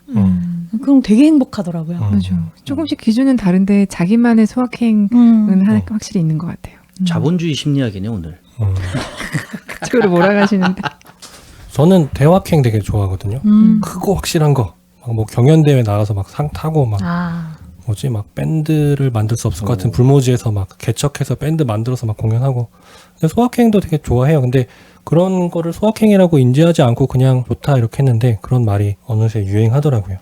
제가 최근에 어쨌든 뭐 식물 얘기를 많이 하다 보니까 엄청 소소하게 행복을 누리면서 사는 것 같고 소소한 소시민처럼 얘기하지만 저 역시 저는 이제 일을 프리랜서로 일을 하다 보니까 일 일정하지가 않아요. 그러니까 지금 제가 계속 뭐 자본주의 얘기하시지만 저희 뭘 하려고 해도 돈이 필요하지 않겠습니까? 네. 제가 일이 일정치 않아서 불안함이 있어요. 근데 소소하게 이렇게 막 하다가도 일이 진짜 갑자기 끊겨요. 뭐 오늘도 일 하나가 끊겼는데 그러다가 이 식물들을 보면 의미 없다 이런 생각이 들어요. 내가 너무 아끼면서 위로받는 게 아니야. 위로받기도 하는데 이게 그러니까 내가 쓸모있게 이 사회에서 구성원으로 하고 있지 않다고 내 마음이 약해질 때면 이거 심리학적으로도 뭐 설명이 될 것 같은데 그런 게 느껴지지 않으면 순간 그 균형을 하기 잃으면서 이렇게 내가 소소한 행복을 누려서 뭐하리 약간 이렇게 아니 그러니까 생존과 안전의 욕구가 충족되지 않으면 그 다음 욕구로 가기가 힘들죠. 가기는 사실. 힘들어요. 그래서 저도 대확행 굉장히 원해요. 저 부동산 하고 싶어요. 갭 투자. 큰 꿈을 꾸고 있어요, 제가. 알겠습니다. 그러니까 이런 분들은 이제 협동조합 하시면 안 돼요. 소확행, 협동조합은 소확행이고 백만장자 돼야 되니까 아주 창업하자, 꾸준히만 창업. 있으면 돼. 왜 큰 거 엄청난 그런 거 하면 만들면 되지. 그러니까 저희 묵사발님은 그냥 백만장자 되셔야 되고 그래. 묵사발님도 그 엔잡러인 거 보면 되게 대확행. 그쵸. 어디서든 한번 대박 나보자. 꽃 한번 대박 아니면 여행 한번 이렇게. 근데 지금 다 소확행이잖아요. 네, 잘 들었습니다. 자, 그러면 행복을 찾기 위해 일단 행복이 무엇인지부터 알아보도록 하겠습니다. 먼저 행복의 정의를 알아볼게요. 사전에선 이렇게 나옵니다. 행복이란 복된 좋은 운수 또는 생활에서 충분한 만족과 기쁨을 느끼어 흐뭇함 또는 그런 상태. 어떻습니까? 이게 행복이다. 행복이란 이런 거구나. 느낌이 확 오시나요? 저는 좀 막연하달까? 약간 그런 추상적인 느낌을 받았습니다. 제가 본 어떤 심리학 자료에서는 행복을 주관적 안녕감이라고 하더라고요. 그러니까 안녕이 그 아무 탈이나 걱정 없이 편안함인데 중요한 거는 주관적이라는 겁니다. 그러니까 이 관점에서는 남이 나의 행복이나 불행을 정해주는 게 아니라 내가 행복한지는 내가 정한다는 거죠. 그렇다면 남이 보기에는 불행해 보여도 나는 행복할 수도 있고 반대로 남이 보기에는 행복한 걸로 보이는데 실제로 나는 불행할 수도 있고 그러니까 조금 전에 얘기했던 소확행하고 같은 관점인 것 같아요. 그러니까 소확행이 예전에는 뭔가 사회가 인정해주는 그 행복 뭐 집을 샀다 뭐 아까 얘기했던 뭐 취업했다 이렇게 해야 행복하다 너는 행복한 거야 이렇게 했는데 이제는 소확행은 그게 아니야. 그냥 내가 행복하면 나는 행복한 거야. 그게 좀 바뀐 것 같아요. 행복의 기준이 외부에서 내부로 들어왔다는 말씀이신 그렇죠. 거죠? 사회적 관점에서 주관적 관점으로 남들이 인정해주던 행복에서 내가 인정하는 행복으로 바뀌었다는 얘기를 하고 싶었습니다. 자, 긍정심리학에서는 행복을 어떻게 설명할까요? 그 책의 말미에 행복한 삶이란 하고 나와 있어요. 그래서 행복한 삶이란 자신의 대표 강점을 활용하여 주된 활동 영역 속에서 충분한 만족을 얻는 삶이라고 나옵니다. 그러니까 긍정 심리학에서 말하는 행복은 자신의 대표 강점을 활용하여 주된 활동 영역 속에서 충분한 만족을 얻는 것이라고 할 수 있겠네요. 이게 지금은 무슨 말인지 잘 이해가 안 되실 수 있는데 오늘 설명을 다 듣고 나면 끝날 때쯤에는 이해가 되실 겁니다. 그리고 책 전체에서 유일하게 공식이 하나 나오는데요. 바로 행복이 어떤 것들로 이루어져 있는지에 대해서 설명하는 공식입니다. 자, 말씀드릴게요. H는 S 플러스 C 플러스 V, H는 SCV. SCV 생각나는 거 없어요? 스타크래프트. SCV 굿고 sir. 스타크래프트 테란 종족의 일꾼 로봇이죠. 절 보셨지만 저는 스타크래프트를 할 줄 모릅니다. 아, 그렇군요. 정치자분들 그 시간에 술 드셨겠죠? 전 못해요 그거. 그거 말고, 그러니까 스페이스 컨스트럭션 비클 말고 H는 S 플러스 C 플러스 V가 어떤 뜻인지 설명해 드릴게요. H는 happiness, 그러니까 행복입니다.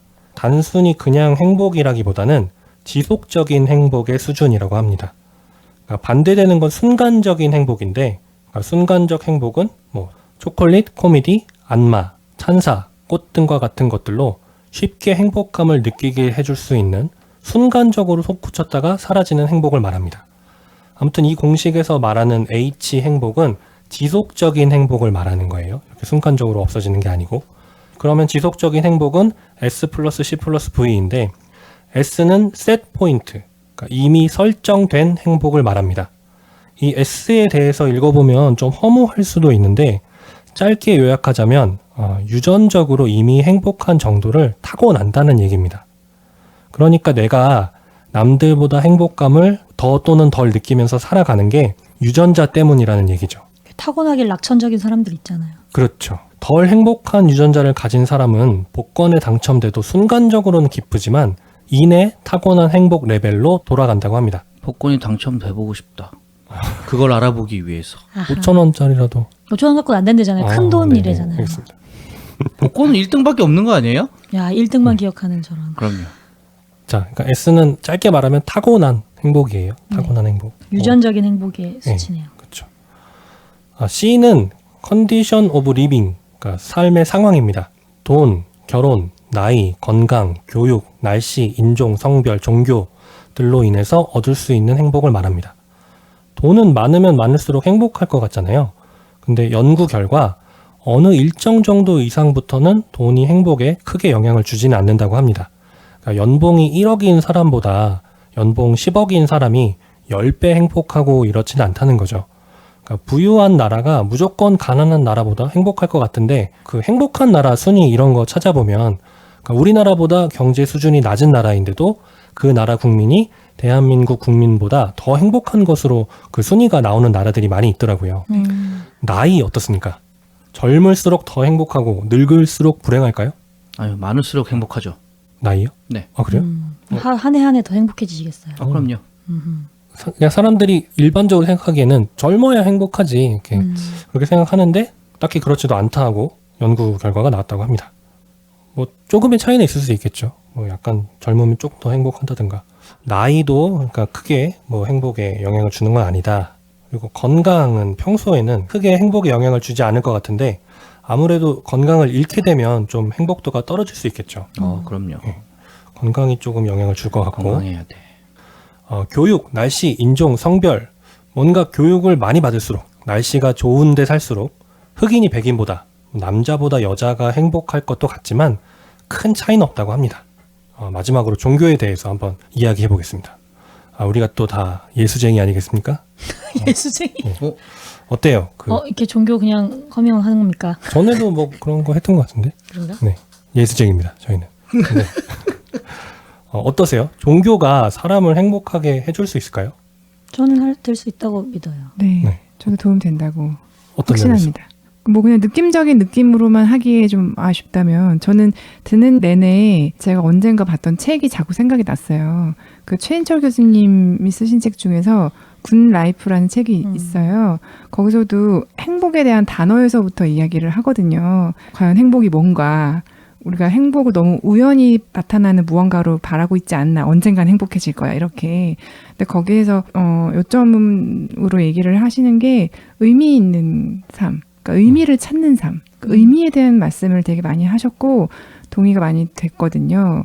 그래서 내가 지금 주어진 삶에서 의미를 내가 어떤 방식으로 어떻게 얼마나 찾을 수 있느냐에 따라서 내 삶이 내가 행복하게 느낄 수 있고, 그런 소소한 행복도, 저희가 소확행이라고 얘기했던 어떤 소소한 것들도 자주 등장했을 때 내가 그 의미를 찾는 것이고, 그러면 행복하다고 느낀다는 거죠. 근데 그런 기준이 저희가 뭐 종교를 가진 분들은, 특히 교회나 성당이나 이렇게, 절도 그런가요? 일주일에 적어도 한 번씩은 찾아가서 의미를 찾고 돌아보고, 뭐 필요할 때는 이렇게 반성도 하고 계획도 하잖아요. 적어도 최소한 일주일에 한 번 정도는 그 의미를 찾는 것에 적극적인 행동을 하는 것이기 때문에 일단 기본적인 뭐 마음가짐이나 행동가짐이 조금 갖추어져 있는 출발이 되지 않을까 의미 있는 삶이 행복한 삶인데 종교는 어쨌든 시스템적으로 네, 도움이 그걸 된다. 주기적으로 의미를 좀 되살려준다. 그렇죠. 어. 내 스스로 그게 안 된다면 주위에서라도 너 교회 다닌다며 이렇게라도 어. 그랬지 하고 알아차릴 수 있는 도움은 좀 되지 않나 하는 생각이 듭니다. 묵형제님. 네, 저도 행복합니다. 아니 종교가 네, 행복에 도움이 되냐고요. 도움이 되죠. 행복하게 당연히. 어떻게? 왜 도움이 되나요? 설명 못해. 종교니까 설명을 하면 이상할 것 같고. 그런 영화가 있어요. 그 행복을 찾아서라는 영화가 있는데 교회 나가요? 아니요. 이거는 크리스 가드너라는 미국의 기업가의 실화인데 윌 스미스가 아들과 출연했던 영화예요. 아, 그게 행복을 찾아서라는 제목의 영화인데 거기 보면 딱 두 가지를 얘기를 해요. 뭐냐면 신뢰, 그다음에 진심을 다하는 거. 어찌 보면은 우리는 종교를 믿고 이렇게 신뢰하고 하는 거를 진심으로 믿고 하는 거를 이 사람은 정말 가난하고 와이프랑도 이제 갈라서고 아들을 혼자 키우면서 화장실에서 아들이랑 같이 껴안고 자고 밤새 눈물 흘리면서 하는데 성공하기 위해서 돈을 많이 벌기 위해서 주식 중개인이 되는데 그 과정을 다 이겨내요. 진심으로 대하고 사람들한테도 그리고 그 믿음을 갖고 하거든요. 그러니까 그런 거랑 비슷한 것 같아요. 저는 이제 종교라는 건 어떤 그 누군가를 이제 믿는 거잖아요. 무언가를. 근데 그것과 비슷하게 내 자신이 소소하게나 아니면 크게나 뭔가 그런 믿음이나 이런 진심을 다해서 신뢰라는 게 생기면 행복이라는 것과는 연결이 되지 않을까. 그런 의미에서 종교는 당연히 아주 정확한 행복의 길이죠. 일부이지만 제 인생이 전부는 아니지만. 네. 네. 돈이 전부시군요. 아니죠. 돈도 일부예요, 사실은. 영화가 전부예요, 그러면? 영화는 좀 더 크긴 아니. 영화도 일부예요. 네. 그렇습니다. 네, 다음 여짜매님. 여짜매님 진짜. 묵형제 여짜매 이상하네요. 저는 종교가 두 가지 면에서 인간의 행복을 더 높여준다고 생각하는데 첫 번째는 뭐냐면 종교가 있고 신앙생활을 하는 그냥 단순히 종교가 있다가 아니라 신앙심이 있는 사람들은 감사할 줄 안다고 생각해요.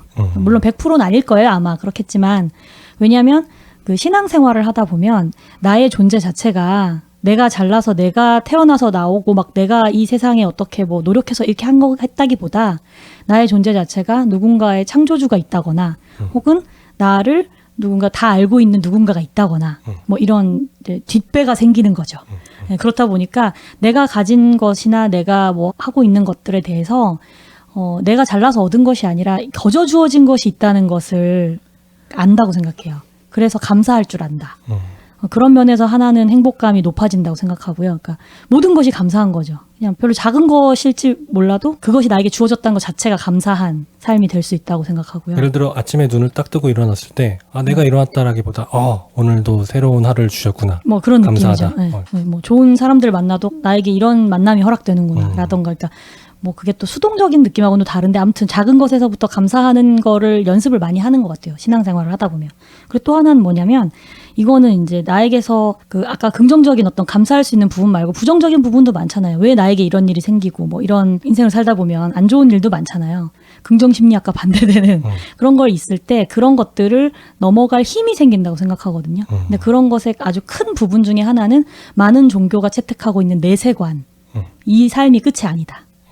이 삶이 끝이 아니기 때문에 불교 같은 경우는 윤회를 한다고 하잖아요. 지금은 내가 너무 지지리도 가난하고 너무 힘든 삶을 살고 있지만 내가 지금 복을 많이 쌓으면 다음번에는 좋은 삶으로 태어날 수 있어.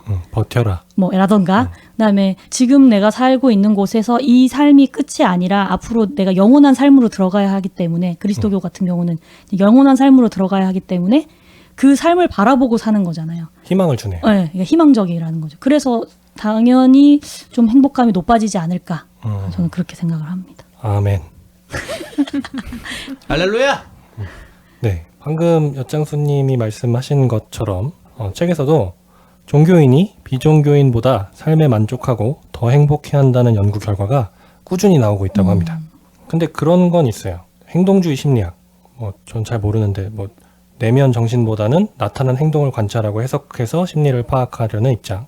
행동주의 심리학에서 얘기한 것 중에 그런 얘기를 한 적이 있대요. 그러니까 종교에서 정서적 위안을 얻는 것은 사회적 활동이 그만큼 많기 때문이다. 그런 얘기를 했다는데, 그러니까 이게 무슨 얘기냐면, 예를 들어 내가 교회나 성당에 가서 성가대를 한 5년 했어. 너무 행복해. 그런 다음에 이제 그 주변에 비신자인 친구들한테 야, 나 교회나 성당 갔더니 너무 행복해 라고 얘기를 했는데 사실은 그게 교회나 성당의 신앙적인 걸 받아들인 게 아니고 그 안에 있는 어떤 성가대라는 합창단 같은 그 사회에서 이제 새로운 사람도 만나고 음악도 하고, 그러니까 어떻게 보면 그 사람은 성가대가 아니라 합창단에 가도 행복을 느낄 수 있는 사람일지도 모르죠. 그러니까 행동주의 심리학에서는 그런 이야기도 했대요. 그러니까 그 안에 사회에서도 느낄 수 있는 행복이 또 많이 있다. 그리고 그 사람들이 대부분 어쨌든 같은 목적과 같은 베이스를 갖고 있다는 어떤 안정감이 있잖아요. 네. 우리가 같은 목적을 위해서 같은 걸 뭔가 하고 있다. 약간 이런 내가 같은 단체에 속해 있다. 이런 느낌이 더 많이 들 것도 같네요. 자, 그러면 H는 S 플러스 C 플러스 V 중에 S하고 C를 했습니다. 그러니까 지속적인 행복은 유전적으로 타고나는 것하고 환경의 합인 건데, 나머지 하나인 V를 알아보기 전에 그 S하고 C가 차지하는 비율을 알려드릴게요. 그러니까 전체 H 100 중에 그 타고나는 S가 50, 그리고 환경적인 게 10 정도의 비율을 차지한다고 합니다. 야, S가 엄청 크다. S가 엄청 크죠. 그리고 좀 전에 그 환경적인 게 행복도에 크게 영향을 주지 않는다는 이야기를 드렸었죠. 그 아까 돈, 뭐 건강, 날씨 그런 거. 네, 삶의 컨디션이. 전체 행복도 중에 10%였던 거예요. 아무튼 타고난 게 50%, 절반이라니. 그러면 우리의 지속적인 행복을 구성하는 나머지 40%, V에 대해서 알아보도록 하겠습니다. V는 Voluntary Actions or Choices You Make Daily. 당신이 매일 하는 자발적 행동이나 선택입니다. 마 선생님은 이 V가 중요하다고 이야기합니다. 왜냐하면 우리가 행복을 위해 뭔가 노력할 수 있는 부분이기 때문인 거죠. 50%는 타고난 거라 우리가 어떻게 하기 어렵고 10%는 환경인데 크게 행복도에 영향을 주지 않죠. 그러니까 남은 40%의 V는 우리가 노력한다면 행복도가 지속적으로 증가하는데 도움을 줄 수 있다고 합니다. 그럼 지금부터 우리의 남은 희망 V에 대해서 알아볼 건데요. 희망이 있어, 희망이. 네. 본격적으로 알아보기 전에 우선 별책부록 패널들이 지금 얼마나 행복한가 하는 일반 행복도 검사를 해보도록 하겠습니다. 그러니까 나는 조금 행복해, 나는 엄청 행복해, 이렇게 말하기보다는 심리학은 과학이니까 네네. 행복한 정도가 수치로 나오는 거예요. 책에 일반 행복도 검사가 나오는데 이게 어떤 사이트에 접속하면 똑같은 걸 해볼 수 있더라고요. 그래서 패널분들께서는 제가 미리 보낸 주소로 접속하시고, 주소는 에피소드 소개글 쓰는 곳에다가 남겨놓을 테니까 청취자분들께서도 한번 접속하셔서 본인이 현재 얼만큼 행복한지 수치를 한번 측정해 보시기 바랍니다. 자, 지금 그 어떤 웹페이지에 접속해서 패널들이 그 답을 하고 계신데 대체로 이런 질문에 대해 답을 하는 거예요. 뭐 예를 들어 첫 번째 질문, 나는 대체로 내 자신에 대해 이렇게 생각한다 해가지고 1번부터 7번까지 단계가 있어요. 그러니까 1번은 굉장히 불행한 거고 7번은 굉장히 행복한 거고, 그 다음에 뭐 다른 질문, 총 질문이 4가지인데 두 번째는 뭐 내 동료들과 비교했을 때 나는 내 자신을 이렇게 생각한다. 그래서 뭐 완전 불행한 것부터 굉장히 행복한 것까지 7단계. 또 일반적으로 아주 행복한 사람들이 있다. 이런 사람들은 현재 일어나는 일은 상관없이 최대한 삶을 즐긴다. 당신은 자신의 삶을 얼마나 즐기는가? 그리고 마지막 질문이 일반적으로 항상 불행하다고 생각하는 사람들이 있다. 비록 우울해 보이지는 않지만 그렇다고 행복하지는 않다. 위의 경우에서 당신을 얼마나 정확하게 대표하는가 해서 다 7단계로 부정부터 긍정까지 있습니다. 다 하셨나요? 네. 자, 우리 중에 가장 행복한 사람은 누구일까요? 자, 저는 5점 나왔습니다. 묵사발님 5점. 저는 6점이에요. 6점. 자, 더 높으신 분 경매 같아. 판도라님 저도 5점이에요. 5점이요? 저는 5.75점. 뭐야? 왜 내가 제일 높지? 어? 이상한데? 와. 축하합니다. 이거 결과 이상한 거 아니야? 네 중에 가장 오늘 행복한 사람. 쏘세요. 왜 묵사발림보다 제가 더 높죠? 책에는 뭐 미국 성인 평균 점수가 나오는데 그 미국 성인 평균 점수가 4.8점이래요. 그리고 검사 받은 사람 중에 3분의 2가 3.8에서 5.8점을 받았다. 우린 전부 그럽니다. 미국 가면 행복한 사람이네요. 그러네요. 괜찮네요. 그러네요. 우리. 평균보다 행복한 사람. 다행이다. 훌륭하네. 네, 이렇게 뭐 간단한 그 검사를 통해서 내가 지금 얼마나 행복한지 좀 다른 사람하고 이렇게 비교도 해볼 수 있고 그런 검사가 있어서 소개드렸습니다. 바로 이렇게 비교한다는 게 재밌네요. 저는 밑에 지금 미국 평균 그걸 보면서 다들 비슷하게 좀 적당히 불행하다고 느끼는구나 이런 생각을 했는데 남과 또 바로 비교하는 거를 얘기로 듣고 나니까 우리 늘 이렇게 비교하는 삶이구나 그런 생각이 드네요. 내가 평균보다 높으면 좀 안심이 되고 막. 근데 저는 제가 이걸 체크하면서 너무 행복해요, 너무 좋아요에 다 체크한 게 아니어서 좀 제가 5점이었기 때문에 네. 좀 더 했다가 덜 했다가 이렇게 왔다 갔다 했거든요. 근데 어른이 될수록 나이가 들수록 때로는 아닌데 그런 척 하거나 정말 행복한데도 너무 행복하다고만 말할 수 없는 상황도 생기잖아요. 슬픈데 슬픈 티 못 낼 때도 많고 그렇게 점점 이건 필연적으로 배려하기 위해서라도 나를 감추면서 사는 게 그런 시간들이 늘어나기 때문에 그 현상만 봤을 때는 좀 비교적 조금은 불행하다고 느낄 때가 있어요. 솔직하기 어려운 게 많아지니까. 그런 면에서 이 점수를 보면서는 다들 비슷한 삶을 살고 있구나. 그러니까 이런 생각이 들었어요. 저는. 이게 그러면 최고로 높게 나오면 10점이 나오는 건가요? 4개 최고 점수가 7점이잖아요. 아 그럼 7점이 최고 점수예요? 네네네. 그렇게 생각하니까 저 되게 많이 행복하네요. 와, 축하드립니다. 10점 만점인 줄 알았어요. 이런 얘기를 하고 있는 사이에 저는 지금 돈이 확 나갔어요 지금. 불행해졌어요. 다시 검사해보세요. 저 지금 다시 검사할래. 한 3점 나올 것 같아요. 자, 그러면 이제 아까 이야기했던 우리가 우리의 지속적인 행복을 위해 할 수 있는 남은 하나, V, 자발적 행동에 대해서 본격적으로 알아보도록 하겠습니다. 긍정심리학에서는 자발적 행동으로 행복도를 높일 때 적용 시점을 일단 3가지로 구분합니다. 바로 나의 과거, 현재, 미래를 모두 긍정 정서로 만드는 겁니다.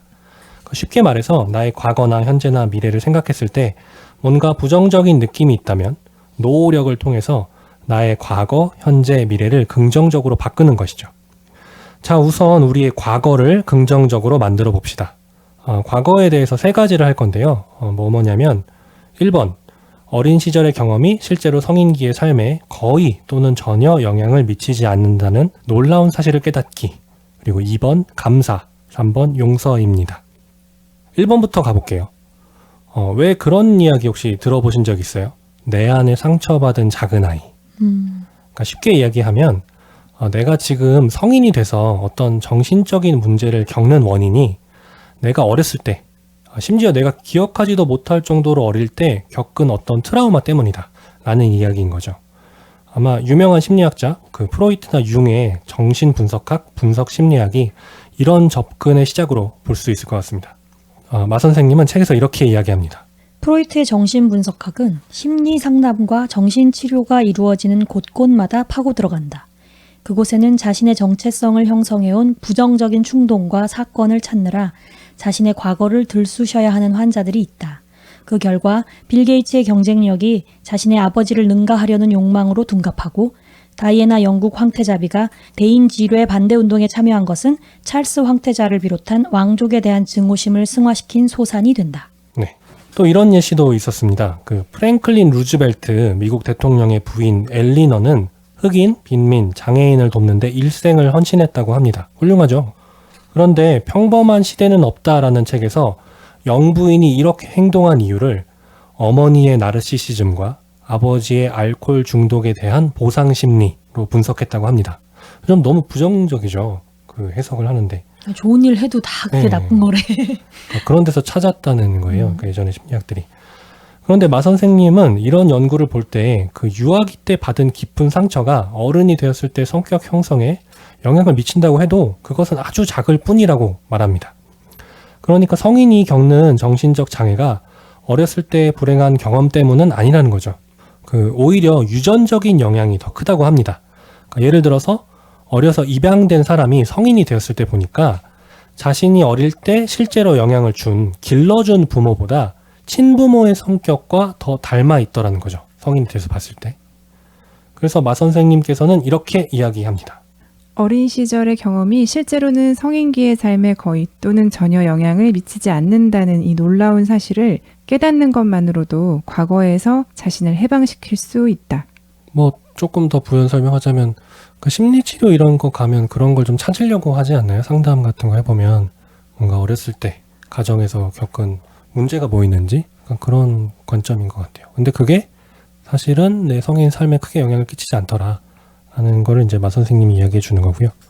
뭐 끼칠 수도 있겠죠. 그러니까 뭐 절대적으로 안 끼친다 이런 건 아닌데 지금 너무 그런 쪽에만 집중을 하고 있다는 이야기인 것 같아요. 다음 두 번째로 과거를 긍정적으로 바꿀 수 있는 방법은 바로 감사입니다. 감사할 때 행복하다. 저는 어려서 성당에서 교리로 이걸 받아들이고 한때 감사하는 마음으로 살아봤는데 정말 효과가 있었어요. 그러니까 확실히 감사하는 마음가짐이 행복도를 높인다는데 동의합니다. 마 선생님이 추천하는 감사 방법은 이렇습니다.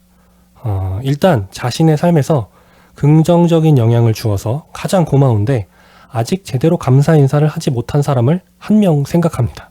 잠깐 생각해 볼까요? 돌아가신 분은 안 된대요. 살아계신 분들 중에서 한 분 생각하시면 됩니다. 그리고 감사 편지를 씁니다. 그 다음에 연락을 하고 그분을 찾아가거나 초대하세요.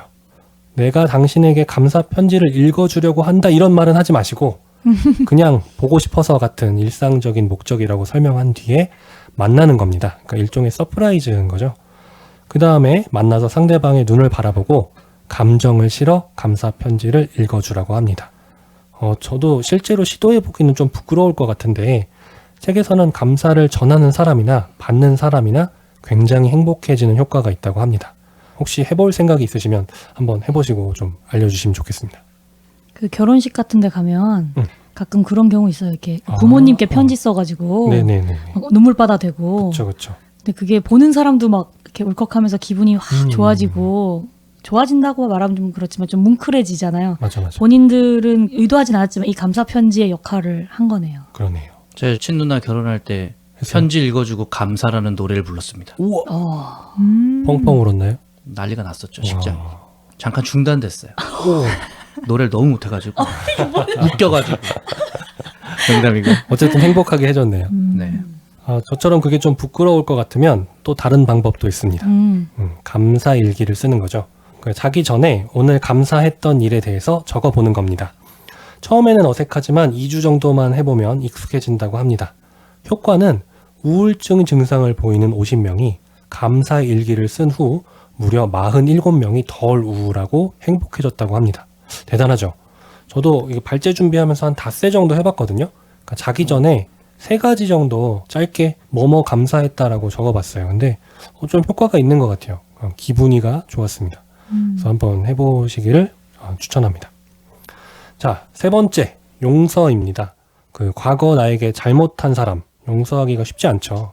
오래돼서 잊고 살다가도 다시 그 일을 생각하면 화가 나고 기분이 나빠집니다. 과거를 이렇게 두어서는 행복으로 나아가기가 어렵겠죠.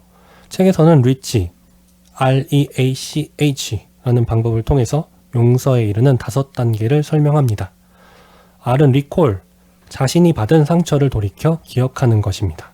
E는 emphasize, 감정이입입니다. 가해자의 입장을 헤아려 보려고 노력하는 겁니다. A는 altruistic gift, 이타적 선물인데요. 용서가 곧 이타적 선물이라는 이야기인데 그 자신이 혹시 남에게 용서를 받은 때를 생각해 보라는 겁니다. 그러니까 나도 용서를 받은 적이 있으니 나에게 잘못한 타인도 용서하라. 그러니까 이런 이야기 같아서 저는 여기 읽을 때 그 성경에 왜 그 왕에게 빚을 탕감받은 사람이 자신에게 돈 빌린 사람을 감옥에 가두고 그 왕한테 혼나는 이야기 있잖아요. 그거 생각났었어요. C는 commit, 공개적으로 용서를 행하는 것을 의미합니다. 가해자에게 용서 편지를 보내거나 일기나 시, 노래로 용서를 표현하는 방법이 있습니다. H는 hold, 용서하는 마음을 굳게 지킨다입니다. 용서했다고 해서 앞으로 그 일이 또 떠올랐을 때 마음의 동요가 없다. 사실 이게 어렵잖아요. 그러니까 그때마다 마음을 다잡는 거죠. 마 선생님이 관련돼서 이렇게 이야기하십니다. 용서란 원한을 말끔히 지워 없애는 게 아니라 기억 끝에 달려있는 꼬릿말을 긍정적으로 바꾸는 것이다. 용서가 힘들고 어떻게 할지 모르겠다 하신 분은 리치를 한번 활용해 보시기 바랍니다. 용서와 관련된 연구 결과 용서함으로써 과거의 고통에서 해방되는 효과가 큰 것으로 나타났다고 해요. 용서에 관해서 조금 더 자유롭게 이야기해 봤으면 하는데 어떻습니까? 용서에 대해서 좀 하실 말씀 있으신 분? 전 없습니다. 용서하면 제일 먼저 떠오르는 장면이 그 영화 밀양에서 교도소를 찾아간 전도연 극중 맞죠? 설명을 네. 드리면 그러니까 전도연이 그 밀양으로 이사를 갔는데 아들을 학원에 보냈다가 그 학원 원장인가가 유괴해서 살해해요. 네. 그래서 이제 감옥에 갇히죠. 그 장면이 저는 제일 많이 생각이 나요.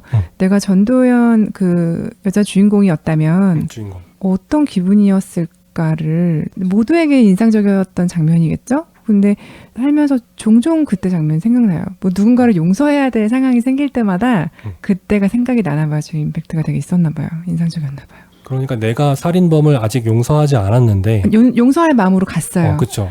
교회에 다니기 시작해서 하느님을 알게 됐고 그분이 다 알아서 해주실 거라는 믿음을 가지고 나도 이제 용서를 함으로써 나도 해방감을 얻겠다 이제 마음을 먹었죠. 그렇게 해서 교도소를 찾아가요. 그 범인을 만나죠. 그래서 그 장면이 이제 마음에 와닿는다는 말씀이신 거죠. 찾아가는 아니요, 것이. 찾아갔어요. 갔는데 이제 큰 마음을 먹고 얼마나 아들이 살해됐는데 용서가 하기 너무 힘든 일이잖아요. 그렇지만 그럼에도 불구하고 용서를 하겠다고 말하려고 찾아갔는데 저는 이미 다 용서받았습니다. 하면서 그렇죠. 가해자가 그 종교에 귀의하면서 네. 저 위에 분이 저를 다 용서해 주셨습니다. 이렇게 그렇죠. 말하죠. 그래서 저희도 종교를 가지고 있는 상황이어서 더 그런지 모르겠지만 이게 어떤 상황이 생겼을 때 그분께서 이거를 다 보듬어 주실 거야 라는 그런 믿음과 함께 어쩔 때는 벌하여 주실 거야 좀 더해서 그런 마음이 드는가 하면 내가 용서를 하면 괜찮아질 거 하고 뭔가 전제 조건처럼 내 마음을 생각할 때도 있고 그게 어떻게 기복이 있을 때가 있는데 그 장면을 보면서는 믿음으로 찾아갔지만 정말 내가 편하고자 하는 어떤 목적을 가지고 진심으로 용서할 마음이 아니었었던 건 아닐까. 나라면 저 상황에서 어떻게 범죄자의 용서받았습니다. 이미 받았습니다. 하는 그 말을 듣고 어떤 기분이었을까. 실제로 여자 주인공이 그 말을 듣고 더 아까 쓰러지잖아요. 복수심으로 나쁜 행동을 하죠. 그렇죠. 하늘을 향해서 보면서 뭐 나 보고 있나. 목사님을 꼬시죠. 네, 목사님을 꼬셔서 이제 그 부적절한 관계를 맺죠. 그런 다음에 그런 상황을 하늘에 보고 있는지 막 복수심으로 얘기를 계속하고 그 장면이 떠올라요. 그 정도의 분노가 있는 상황이 닥쳤을 때 진심으로 내가 인간적으로 용서라는 마음을 놓을 수 있을까? 힘든 일인 것 같아요, 사실. 쉽지 않아요. 그 영화를 보고 친절한 금자씨를 보세요. 복수하시는 또. 너나 잘하세요. 저한테 그럴까요? 그래서 저는 그렇게 끔찍한 일을 겪어보진 않았지만 그래도 용서하고 싶은 그 용서가 될 때가 있어요. 마음이 되게 누러질 때가 있는가 하면 또 다시 또 일렁이는 거죠. 그 생각이 들었을 때 그때 감정으로 다시 돌아가서 아무리 그래도 그렇지. 그럼 나는 용서하는 마음인데 너는 나한테 미안하긴 한가? 약간 이런 생각? 그렇죠.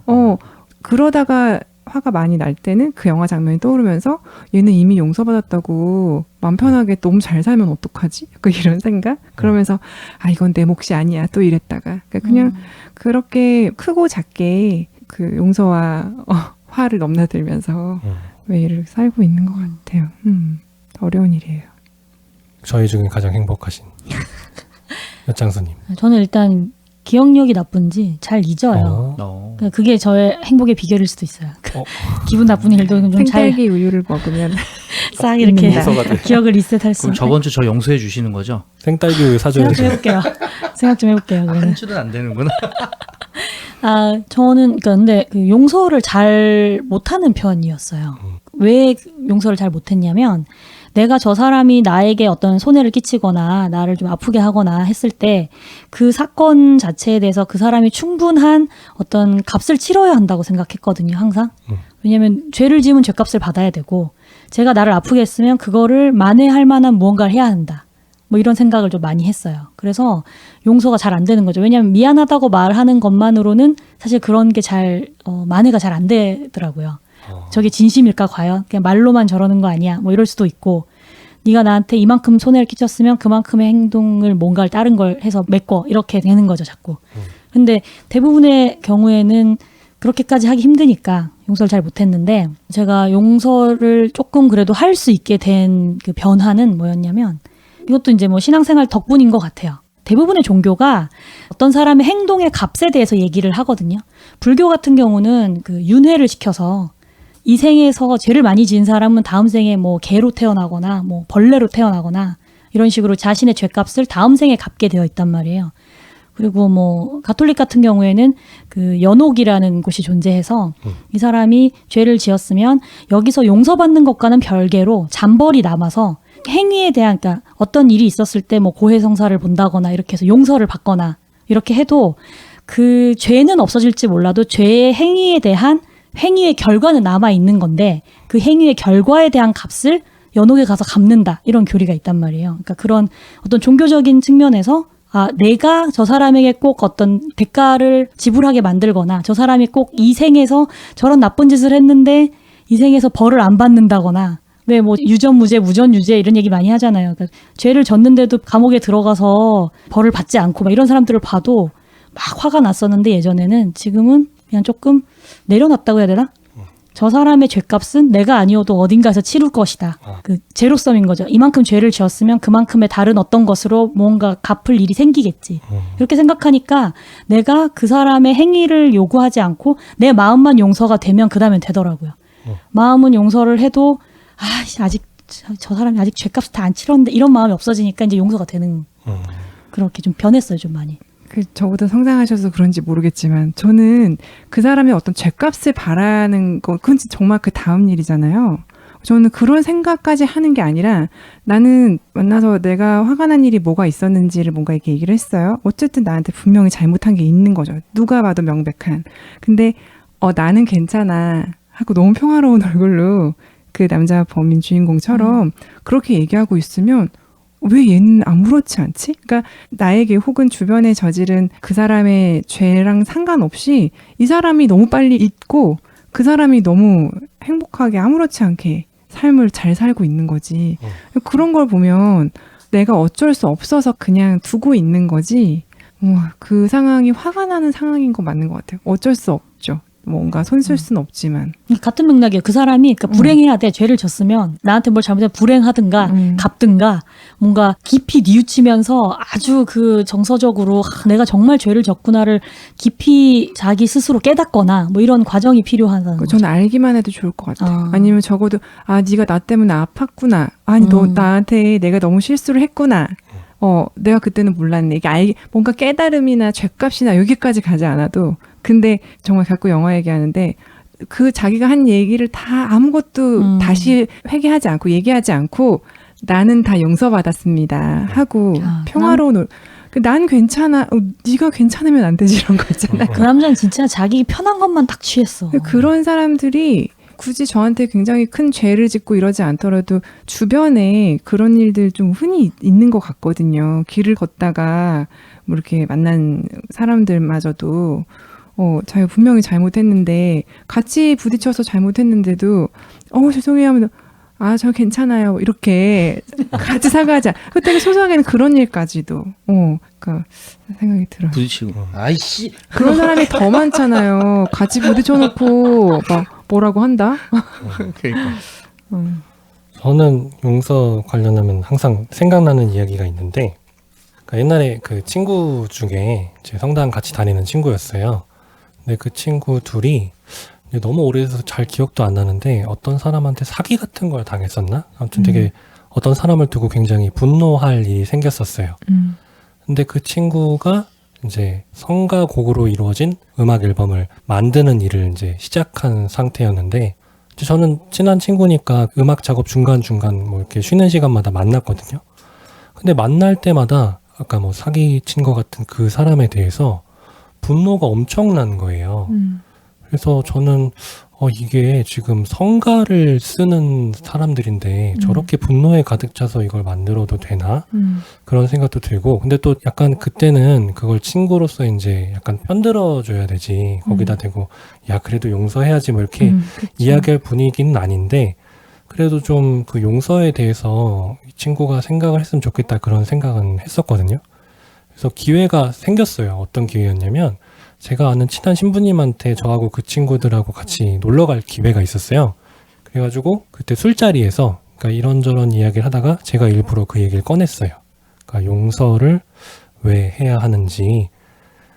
제가 생각할 때 천주교에서 그 용서에 대해서 말하는 거는 두 가지 정도인데, 하나는 아까 얘기했던, 그러니까 너도 이미 그러니까 뭐 신에게 하느님한테 용서를 받았으니까 너도 다른 사람을 용서해 줘야 한다. 그게 이제 성경에 그런 거 나오잖아요. 그러니까 제자가 예수님한테 형제가 나한테 죄를 지으면 몇 번이나 용서해 줘야 되냐 이렇게 물어보니까 그러니까 7번이면 될까요? 했더니 7번씩 77번이라도 용서해 줘라. 그러니까 다 무조건 용서해 주라는 거죠. 그러니까 그게 아까 얘기했던 그 너도 용서 받았으니까 너도 용서 받은 걸 생각해서 남이 잘못한 거를 너도 용서해 줘라. 이런 거 하고 그 또 하나가 좀 전에 이제 나한테 잘못한 사람이 뭐 사과를 한다. 그런 얘기를 하셨는데 근데 저는 어떻게 생각하냐면 우리 삶의 대부분 나한테 누가 잘못한 사람이 있으면 그 사람이 사과를 안 하는 경우도 있어요. 그러니까 사과를 안 하는 게 저 사람이 못돼서인 경우도 있지만 그렇다기보다 그 사람은 나한테 어떤 잘못을 했다는 생각 자체를 안 하는 거예요. 그죠.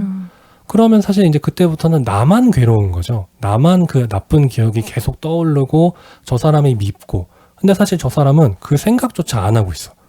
그러니까 이 상황이 되면 용서를 해야 되는 게 저 사람을 위해서가 아니라 그러니까 나를 위해서 용서를 해야 되는 거예요. 내 안에 계속 분노가 차오르고 저 사람은 그걸 알지도 아마 못할 텐데 저 사람은 살면서 생각도 안 할 텐데 그걸 가지고 나는 계속 곱씹으면서 그 사람을 미워하고 있고 그러니까 내가 죽을 것 같으니까 용서를 해야 된다. 그 술자리에서 그런 얘기를 했었어요. 그때 그 술자리에서 그런 얘기를 하고 그 친구가 굉장히 그거에 감명을 받아서 노래를 쓰더라고요. 그걸로. 그때 그 술자리로. 그래서 그때 그 노래로 쓴 가사를 잠깐 읽어드릴게요. 너를 용서하는 건 갇혀있던 나의 마음의 해방. 용서의 선물은 용서하는 자의 자유. 이렇게 가사를 썼었어요. 그래서 저는 그 친구가 너무 되게 자랑스러웠고 그 아까 리치에서 시가 뭐 용서하는 걸 공개적으로 표현한다 할 때 뭐 시나 노래로 표현한다 이런 거 있어서 뭐 노래로 표현한다고? 뭐 이상하네 이렇게 생각하실 수도 있는데 그러니까 저는 그 친구를 통해서 이미 그 용서를 공개적으로 어떻게 노래로 만들어서 그걸 본인이 좀 용서를 했는지에 대해서 경험을 했었습니다. 그 용서로 유명한 영화가 좀 전에 말씀하신 밀양이 있죠. 근데 그거는 그 범인이 잘못한 게 그게 하나님한테 영화에서 용서를 받았어도 그 자기가 이제 그 아들을 죽였잖아요. 엄마가 왔을 때는 사과를 해야 되는 게 맞는 거죠. 그러니까 그럼요. 내가 감히 사실 용서를 받았다고 먼저 이야기하면 안 되고 그냥 일단 그 사람한테는 무조건 잘못했다고 해야 되는 건데 이제 약간 기독교 교리를 좀 그 연출하는 사람이 비판하려고 했던 것도 좀 있지 않나 그런 게 있고 저는 밀양보다 혹시 그거 보신 적 있나요? 용서 그 먼 길의 끝에 당신이 있습니까? 그게 TV 그 SBS 스페셜로도 한번 했었고 지금도 그 무료로 보실 수 있어요. 2007년에 나왔던 거고 다큐멘터리 영화로도 나왔거든요. 이게 무슨 내용이냐면 정말 슬픈 내용이에요. 좀 전에 밀양에서는 그 전도연 여주인공이 아들을 유괴로 잃었잖아요. 근데 이거는 이제 영화고 그 현실에서 어떤 일이 있었냐면 왜 그 연쇄살인자 그 유영철 있잖아요. 네. 이제 그 사람한테 어떤 남자가 중년의 남자가 가족을 잃었는데 그 우리가 인생을 살면서 가장 나와 관계를 가깝게 맺은 사람, 그러니까 나의 부모님, 나의 배우자, 나의 자녀. 그래서 그 중년의 남성이 하룻밤에 자기 어머니, 자기 아내, 자기 아들을 잃어요. 유영철에게. 정말 그게 어떤 느낌일지 상상도 안 돼요. 그래요. 어느 날 집에 갔는데 어머니와 배우자와 자녀가 동시에 살해당했다. 그래서 이제 그 중년의 남성이 이제 자살을 결심했던가 그래요. 근데 이제 너무 힘들어 하다가 도대체 어떻게 해야 이 힘든 고통에서 빠져나올 수 있을까 하다가 그 남자분이 천주교 신자였는데 용서하기로 결심을 하니까 조금 이제 살아갈 힘이 생겨서 그 유영철을 용서하는 내용이 나오거든요. 근데 이제 자식이 살해된 아들 말고 딸도 둘이 있는데 딸은 절대로 아버지를 이해 못해요. 어떻게 용서를 하느냐. 그래서 결국은 딸과도 관계가 소원해지고 이제 그분이 용서는 했지만 용서했다고 해서 한 번에 편해지는 게 아니죠. 계속 끊임없이 괴로움을 겪으면서 어떻게 승화를 할지에 대한 내용이 나오거든요. 그래서 용서에 대해서 저는 굉장히 좋은 그 다큐멘터리였던 것 같아서 용서 그 먼 길의 끝에 당신이 있습니까를 한번 시청하시기를 추천드리겠습니다. 네. 자, 여기까지 과거 정서를 행복하게 만드는 방법 3가지를 봤습니다. 그러니까 첫 번째가 과거가 미래를 결정한다는 관념에서 벗어나자. 두 번째가 감사하기, 세 번째가 용서하기 였습니다. 그러니까 긍정심리학에서는 자신의 과거를 이렇게 해보라는 거예요. 그 다음은 미래 긍정 정서 키우기입니다. 미래 긍정 정서는 뭐 신념, 신뢰, 자신감, 희망, 낙관성 등이 있는데 책에서는 주로 낙관성에 대해 이야기를 하고 있습니다. 저는 묵사발님이 굉장히 낙관적인 성격인 것 같은데 한번 들어보십시오. 네. 그 다가올 나의 미래를 어떻게 하면 밝고 희망적으로 볼 수 있을까에 대한 이야기예요. 낙관성에는 두 가지 특징이 있는데 지속성하고 만연성이라고 합니다. 지속성은 나쁜 일을 당했을 때, 뭐 또는 좋은 일을 당했을 때 이걸 얼마나 오래 가지고 가는지에 대한 특성입니다. 그러니까 나쁜 일을 당했다면 계속 무기력한지 아니면 그 절망을 일시적인 것으로 여기고 쉽게 극복하는지에 대한 이야기예요.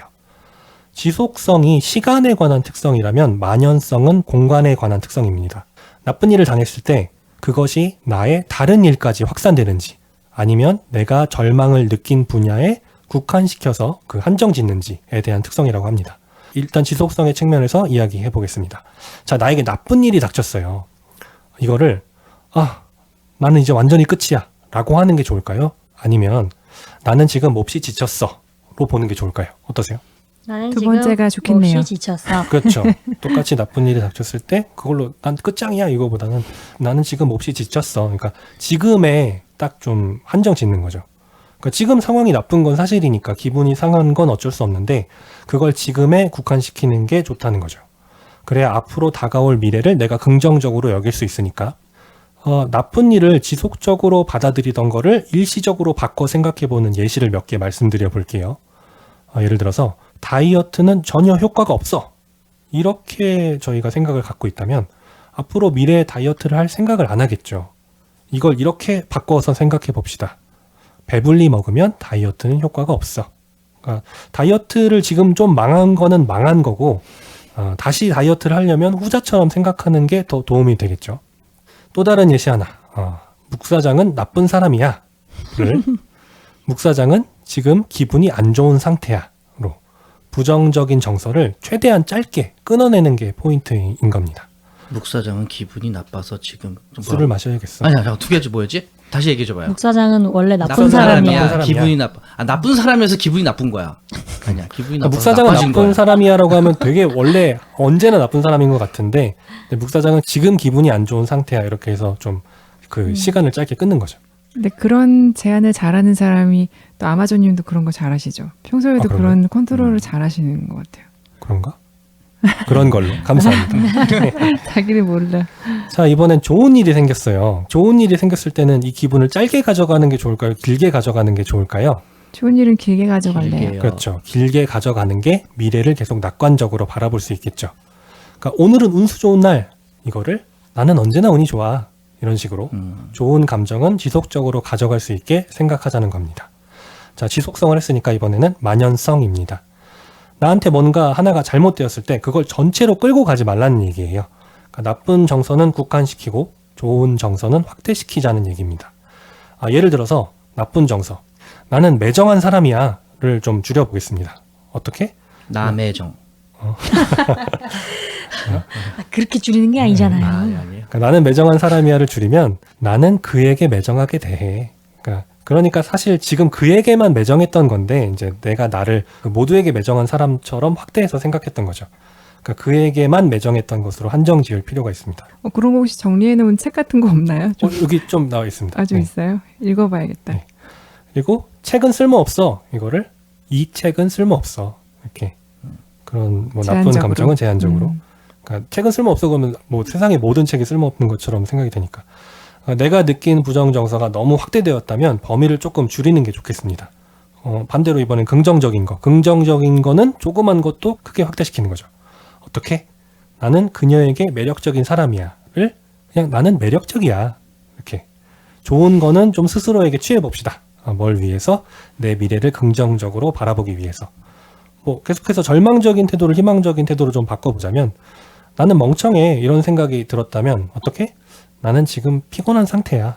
이렇게. 깜짝. 나는 항상 멍청이로. 또 묵 대표님은 고객들에게 친절해. 이런 건 어떻게? 묵 대표님은 항상 모든 친절해. 사람에게 친절해. 그럼요. 네. 자, 책에서는 추가로 낙관성과 희망을 키우는 A, B, C, D, E 뭐 비관적인 생각에 반박하는 방법도 나와 있으니까 관심 있는 분은 마 선생님 책을 참고하시기 바랍니다. 네. 자, 미래의 긍정 정서 키우기는 이 정도 하고 넘어가겠습니다. 자, 과거와 미래를 했으니 이제 남은 건 현재의 긍정 정서 키우기죠. 현재의 행복은 크게 쾌락과 만족으로 분류됩니다. 그러니까 쾌락은 감각적이고 원초적인 감정이라고 합니다. 뭐 황홀경, 전율, 희열, 환희, 생딸기 우유, 제로콜라 이런 것들이 있습니다. 그러니까 순간적으로 왔다가 가버리는 행복인 겁니다.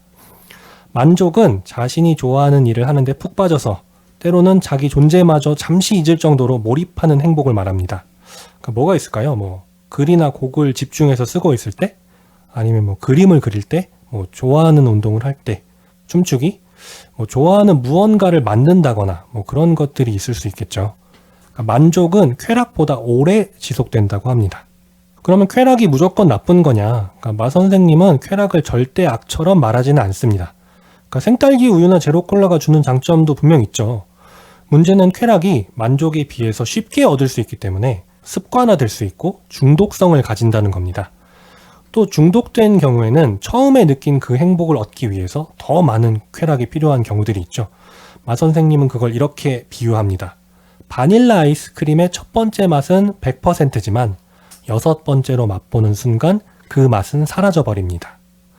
그러니까 행복을 얻기 위해서 쾌락을 활용하면 할수록 점점 더 쾌락에 빠지게 된다는 이야기죠. 마 선생님은 현재 긍정적인 감정을 얻기 위해 쾌락을 누리긴 누리되 가능한 시간 간격을 넓혀서 틈틈이 경험하게 하라고 합니다. 자, 이제 생딸기 우유는 2주에 한 번만 마시는 걸로 할게요. 아, 일주일에 한 번이 되게 많이 넓힌 건데. 그렇군요. 네, 알겠습니다. 처음엔 매일 마셨는데. 네, 잘하고 계신 걸로. 조절할 수 있는 분. 또 연구 결과 쾌락은 우울증을 유발할 수도 있다고 합니다. 뭐 해보진 않았지만 마약에 쾌락을 느껴서 중독되는 사람들이 그렇다고 하죠. 제가 최근에 그 커피콜라를 좋아하게 됐는데 어제는 그 커피콜라 찾아가지고 편의점 3군데 커피콜라를 찾아다녔어요. 콜라가 커피 맛인 거예요? 네, 네. 오. 커피 맛 콜라가 나왔습니다. 실제로 커피가 들어있어요? 네. 신기하다. 카페인 장난 아니겠다. 그 제가 그 3군데를 막 밤에 찾아다니는 제 모습을 보면서 야, 이건 뭐 중독된 것 같기도 하고 그 브랜드가 다른 3편의점에 갔는데 모두 커피콜라가 없는 걸 확인한 저는 우울해졌습니다. 아무튼 쾌락이 우울증을 유발할 수 있다는 얘기도 저는 수긍할 수 있을 것 같습니다. 그 쾌락 중추가 자극을 계속 받으면 네. 도파민이나 이런 게 분비되는 기제가 조금 영향을 받기 때문에 그것이 도파민을 계속해서 분비되게 만들면 그 다음에는 이제 행복감이 안 느껴지는 거죠. 우울해질 수밖에 없겠네요. 그렇죠. 그리고 마 선생님은 쾌락을 음미하라고 합니다. 그러니까 쾌락이 빠른 속성을 가지고 있고 현대인들 또한 그 속도를 중시하잖아요. 그렇기 때문에 쾌락을 좀 천천히 느껴보라는 거죠. 그러니까 왜 그런 거 있죠. 음식 먹을 때는 음식에만 집중하기. 그러니까 음악 들으면서 이것저것 하는 거 말고 뭐 눈을 감고 음악에 집중하기 그런 거예요. 와인 추천드려요. 와인. 소주처럼 네. 탁 털어 넣는 게 아니라 한 잔 가지고 이렇게 한참 음미하면서 네. 향을 맡고 뭐 맛을 보고. 너 원샷. 쾌락주의자. 또 마음 챙기기라는 걸 추천하는데 조급한 마음을 가라앉히고 내가 현재에서 놓치고 있는 아름다움이 있는지 찾기를 권한다고 합니다. 그러니까 명상 같은 것이 좋은 방법이 되겠죠. 현재 쾌락은 이 정도 해두고 이제 만족입니다. 어떻게 보면 긍정심리학에서 가장 중요한 것이 만족과 몰입입니다. 만족은 아까 이야기 드린 대로 그 봉사활동을 하면서 느끼는 행복이나 자신이 좋아하는 일에 빠져서 얻는 행복을 말하는 거예요. 만족은 꼭 전체 과정이 행복하지는 않을 수도 있습니다. 그러니까 등산을 할 때 중간중간 막 가파른 길이 나오면 힘들잖아요. 하지만 정상에 올랐을 때 그 만족감을 크게 느낄 수가 있죠. 또 아까 유전적으로 타고난 행복이 적은 사람도 만족을 경험함으로써 행복하게 살 수 있다고 합니다. 만족 중에도 핵심이 몰입인데 그 뭐 한자성어로는 무아도치라고 하죠. 그러니까 자신의 존재를 완전히 잊고 흠뻑 취함이란 뜻인데 좋아하는 일에 빠졌을 때는 그 시간이 가는지도 모르죠. 사실 몰입 중에는 이게 좋다, 행복하다 이런 감정도 느끼질 못합니다. 그러니까 그래도 긍정 심리학에서는 이 몰입이 우리가 느낄 수 있는 행복 중에 최고라고 합니다. 그러니까 그 순간에는 잘 몰라도 두고두고 돌아볼수록 행복한 순간으로 남아있다는 거죠. 그래서 또 겪고 싶고 어떻게 생각하십니까? 몰입이 최고의 행복이라는 것에 대해서 혹시 또 몰입했던 경험이 있으면 혹시 이야기하실 게 있나요? 그러면 게임 시간 가는 줄 모르고 하는 그런 것도 그 몰입이네요. 순간은 몰입이죠. 몰입이네요. 그렇죠. 순간은 그렇죠. 몰입이죠. 자신을 잊을 정도로 몰입하죠. 그럼요. 아니 자신이 되지. 그 주인공이 되는 거예요. 아, 내가 게임 캐릭터. 요즘 게임이 그 정도로 아주 발달했기 때문에 기가 막힙니다. 아주. 또 흔히 게임은 쾌락 쪽으로 분류하는 사람들이 많아서 뭐 이건 좀 중첩돼 있다? 그렇게도 볼 수 있겠네요. 쾌락을 끊임없이 얻기 위해 몰입해서 오랜 시간 하나 근데 보네요. 그 요즘에 뭐 아이템도 실제로 돈이 되기도 하고 그래서 그럼요. 돈을 누구- 쏟아붓기도 하죠. 뭐 키우고 막 커가지고 뭐 차지하고 그러면 만족감 얻고 훌륭하죠. 그러기도 하다니까 경계에 있는 것 같아요, 그죠? 저는 거의 발제 준비할 때 아니면 편집할 때 몰입을 느끼거든요. 그러니까 근데 발제 준비하거나 편집할 때 몰입할 때는 잘 좋은 건지 잘 모르겠어요. 근데 뭐 마감 시간을 좀 쫓겨서 그런가? 근데 발제랑 편집을 다 마치고 최종 오디오를 업로드했을 때 그때 뿌듯하죠. 예, 큰 쾌감이 있는 것 같아요. 마 선생님은 아마 이런 걸 얘기하는 게 아닐까. 후원금 들어왔을 때. 그렇죠. 그렇게 그럼 올려서 몰입하나요? 그건 모르겠네. 근데 몰입의 즐거움은 지나고 나서 더 많이 알아차리게 되는 것 같아요. 그런 것 같은데 저는 그런 즐거움, 그 몰입해야만 할 수 있는 일들을 제가 실제로 일로 하고 있는데 일로서도 그렇고 저희 뭐 편집할 때도 이렇게 단순히 뭔가를 집중해서 할 땐 특히나 몰입이 잘 돼서 결과물이 나왔을 때는 더 만족하고 기분이 좋고 행복을 느껴요. 근데 그렇게 하기 직전까지가 너무 싫은 거예요. 몰입에 들어가는 순간까지가 힘들죠. 거기까지가 너무 힘들어요. 그래서 그때 저를 제일 괴롭혀요. 나 이렇게 게으르다. 여기 책상 앞에 앉기까지가 이렇게 오래 걸리나. 그래서 이 일은 내 길이 아닌가 봐까지 가서 마감이 임박하여 더 이상 미룰 수 없을 지경에 이르면 저는 그때서야 좀 앉아요. 마감이 신비네요. 그렇죠. 어떻게든 마감이. 예, 그래서 저는 마감의 신비라는 말을 굉장히 매일매일 체감하고 그래서 저에게 마감을 주는 편이에요. 왜냐하면 그렇게 안 하면 진짜 저를 괴롭힌 그 말처럼 게으른 채로 계속 있어요. 미룰 수 있을 때까지. 그래서 뭐 어떤 부분은 저 스스로 몰입하게 만들기 위해서 그게 좋았기 때문에라도 좀 장치를 마련해 두는 편이에요. 현명하시네요.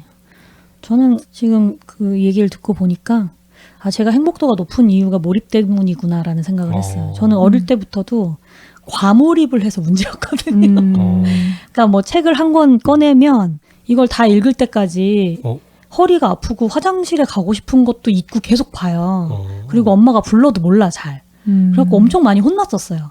왜 부르는데 대답을 안 하냐. 방에 뻔히 있으면서 뭐 이런 거 있잖아요. 밥 먹으라고 내가 몇 번 얘기했냐 뭐 이런 거. 근데 저는 그런 걸 잘 모르고 너무 푹 빠져가지고 그러니까 책을 읽기 시작했는데 해가 지고 방이 엄청 어두워졌는데 불 켤 생각을 못한 적도 있어요. 아이고. 책이 계속 자꾸 어두워지는데 이거 불을 켜야지 하고 다시 일어나야 되는데 그걸 안 하고 계속 책이 잘 안 보이니까 책을 점점 가까이 하면서 막 그리고 정신 차려보면 정신 차려보니까 이렇게 어두웠나? 어둑어둑한 거예요. 그래서 눈 뜨고 잔 거 아니에요? 그럴 수도 있겠다.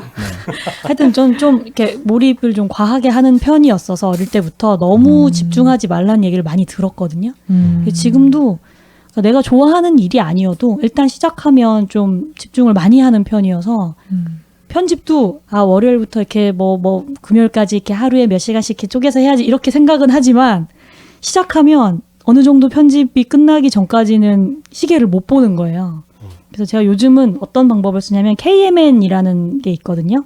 그 어떤 분께서 자기 이니셜을 따서 KMN이라고 하는데 40분을 일하고 20분은 쉬는 일하는 방법이에요. 특히 프리랜서들한테 많이 추천을 하는데 40분 알람을 맞춰놓고 40분이 되면 무조건 알람이 울려서 한번 일어나는 거예요, 자리에서. 그래서 20분 동안 쉬어요. 정각까지 쉬고 정각이 되면 다시 이제 일을 하고 알람이 울리면 다시 일어나서 그래요? 이런 어플이 있어요? 어플이 있는 건 그냥 알람 맞추면 돼요. 40분을. 내가 그런 방법이 있는 거라고? KMN이라고 찾아보시면 나오는데 그래서 제가 그렇게 끊어주지 않으면 너무 과하게 몰입을 해버려서 근데 그게 되게 아마존님 말씀처럼 그렇게 해서 뭔가를 성취하고 났을 때의 만족도가 너무너무 높고 그리고 그 몰입을 했다가 딱 일어나면은 허리도 아프고 막 화장실 가고 싶고 막 몸은 좀 불편한 이런 게 있어도 정서적으로 되게 그냥 가뿐해요. 뭔가 이렇게 뭔가 하고 났을 때 그 불편함이 오히려 근데 그냥 쾌감이 되는. 그 쾌감까지 모르겠지만 하여튼 그냥 가뿐해 마음이 가뿐해요. 되게 내가 이만큼 뭘 했구나라는 그 느낌이 드는 것 같아요. 알겠습니다. 몰입에 대한 경험 말씀해 주셔서 감사합니다. 자, 이제 현재 우리에게 중요한 것이 무엇입니까? 어떻게 하면 만족감을 향상시킬 수 있느냐겠죠? 이번에 발제를 준비하면서 긍정 심리학이 대단하다고 느낀 거는 이 중요한 만족을 어떻게 하면 높일 수 있는지에 대해서 방법을 제시한다는 겁니다. 시간 끌지 않고 바로 가겠습니다. 유후. 만족을 높이려면 바로 자신의 강점을 발휘하면 됩니다. 이제 나의 강점이 무엇인지, 어떻게 하면 강점을 발휘할 수 있는지 알아보겠습니다. 마 선생님은 인류 역사를 통틀어서 어느 시대, 어떤 문화건 공통적으로 중시하는 보편적인 미덕이 있다는 것을 발견했습니다. 6가지인데요. 바로 지혜와 지식, 용기, 사랑과 인간애, 정의감, 절제력, 영성과 초월성이라고 합니다. 뭐 다들 단어만 들어도 대강 어떤 뜻인지는 아실 것 같고, 그 영성은 종교적으로 신의 성품도 되겠지만 뭐 비종교인에게는 고귀하고 높고 선한 것을 추구하려는 성질 정도로 이해하셔도 될 것 같습니다. 이 6가지 미덕을 실천할 때 우리가 현실에서 만족을 얻을 수 있고요. 이 6가지 미덕을 구체적으로 실현하기 위해서는 인간이 타고난 강점을 단련시키고 삶에서 활용해야 한다는 것입니다. 강점은 총 24가지인데요. 호기심, 학구열, 판단력, 창의성, 예견력, 용감성, 끈기, 정직, 열정, 사랑, 친절, 사회성, 팀워크, 공정성, 리더십, 용서, 겸손, 신중함, 자기통제력, 감상력, 감사, 희망, 유머, 영성이라고 합니다. 자, 이 24가지 중에서 각자 본인의 대표 강점이 있다고 합니다. 바로 그 뛰어난 강점을 훈련시키고 삶에서 활용해서 만족을 얻는 겁니다. 그러니까 약한 것을 끌어올리기보다는 잘하는 것을 더 많이 활용하자는 전략인 거죠. 최근에 인터넷에서 본 글 중에 되게 인상 깊었던 게 하나 있는데요. 이렇게 써 있었습니다. 안 되면 되는 거 해라. 그러니까 예전에는 안 되면 되게 하라 뭐 이런 거였던 것 같은데 저는 안 되면 되는 거 해라가 요새는 더 마음에 들더라고요. 좋네요. 네. 아무튼 우리 별책 프로 패널들은 24가지 강점 중에 어떤 강점이 대표 강점일까요? 내 안에 숨은 나의 대표 강점 찾기. 책에 나의 강점을 찾는 걸 도와주는 검사지가 있고요. 무료 사이트가 있습니다. viame.org에 접속하셔서 간단하게 가입하고 언어를 한국어로 바꾸면 96개 문항에 답을 하시면 됩니다. 한 15분, 20분 정도 소요되고요. 나의 강점을 순위별로 알 수 있습니다. 제가 어저께 그 패널분들께 미리 좀 해달라고 요청드렸었는데 뭐 시간이 많지 않으니까 그 24가지 중에 상위 5개가 나의 대표 강점이래요. 아, 그래요? 네. 저 했어요. 근데 자기의 강점 중에 1순위만 한번 얘기해 볼까요? 판도라님? 통찰, 지혜. 통찰, 지혜. 네. 엿장수님은요? 저도 통찰지. 통찰, 지혜. 알겠습니다. 책에 이 대표 강점, 그러니까 자신의 대표 강점을 어떻게 하면 그 연마할 수 있는지 방법이 나와 있어요. 네. 저는 호기심이 가장 높은 강점으로 나왔고요. 책에서 호기심을 연마하는 방법 예시 3가지가 있습니다. 내가 모르는 주제에 대한 강의를 듣는다. 익숙하지 않은 음식을 하는 식당을 방문한다. 우리 동네의 새로운 곳을 발견하고 그곳의 역사에 대해 배운다. 이런 식으로 책에 보면 그 24가지 강점을 어떻게 하면 잘 연마할 수 있는지가 나와 있습니다. 자, 책의 나머지 부분은 대표 강점을 삶에서 활용하는 예가 나옵니다. 대표 강점을 직업에서 활용해서 만족을 얻는 방법, 사랑에서 주로 뭐 결혼 생활에서 활용하는 방법, 자녀를 양육할 때 대표 강점을 활용하는 법 등이 나옵니다. 물론 사람마다 대표 강점이 다르기 때문에 그 책의 활용 예시를 봐도 그대로 각자에게 적용한다기보다는 참고해서 나만의 방법을 찾아야 할 것 같긴 합니다. 그래도 도움이 되니까 관심이 있으신 분들은 책을 한번 참고하시면 좋겠습니다. 자, 오늘 이렇게 행복해지기 위해서 어떻게 하면 되는지 긍정심리학의 도움을 받아 알아보았고요. 긍정심리학은 여러 심리치료에서도 탁월한 효과를 보인다고 합니다. 우울증 치료에서 기존 심리치료를 받은 사람은 전체 중에 20%가 호전됐고 심리치료에 항우울제 처방을 한 경우에는 전체 중에서 8%가 증상이 호전되었다고 합니다. 그러니까 심리치료에 항우울제까지 처방하는 경우는 원체 우울증세가 좀 깊어서 약까지 썼는데도 호전율이 좀 낮은 것 같더라고요. 근데 오늘 우리가 알아본 것을 활용한 긍정심리치료는 무려 우울증 환자의 55%가 우울 증상이 호전되었다고 합니다. 굉장하죠. 그러니까 기존 심리학에서 마이너스였던 거를 0으로 끌어올리는 방법을 쓴 것보다 마이너스건 0이건 플러스 쪽으로 끌어올린 전략을 썼더니 더 효과가 확실한 거죠. 이외에도 다양한 연구에서 긍정 심리학의 효과가 입증되어 간다고 하니 한번 믿고 따라해 보셔도 좋을 것 같습니다. 네, 오늘 긍정 심리학의 도움을 받아 행복해지는 방법에 대해 알아보았는데 좀 도움이 되셨는지 모르겠습니다. 도움이 많이 됐습니다. 네, 훌륭합니다. 재미있네요. 아주 흥미롭습니다. 네, 다행이네요. 저는 특히 요새 마음이 좀 힘들어서 행복감을 느끼고 싶은 분들께 오늘 방송이 도움이 되었으면 좋겠습니다. 네.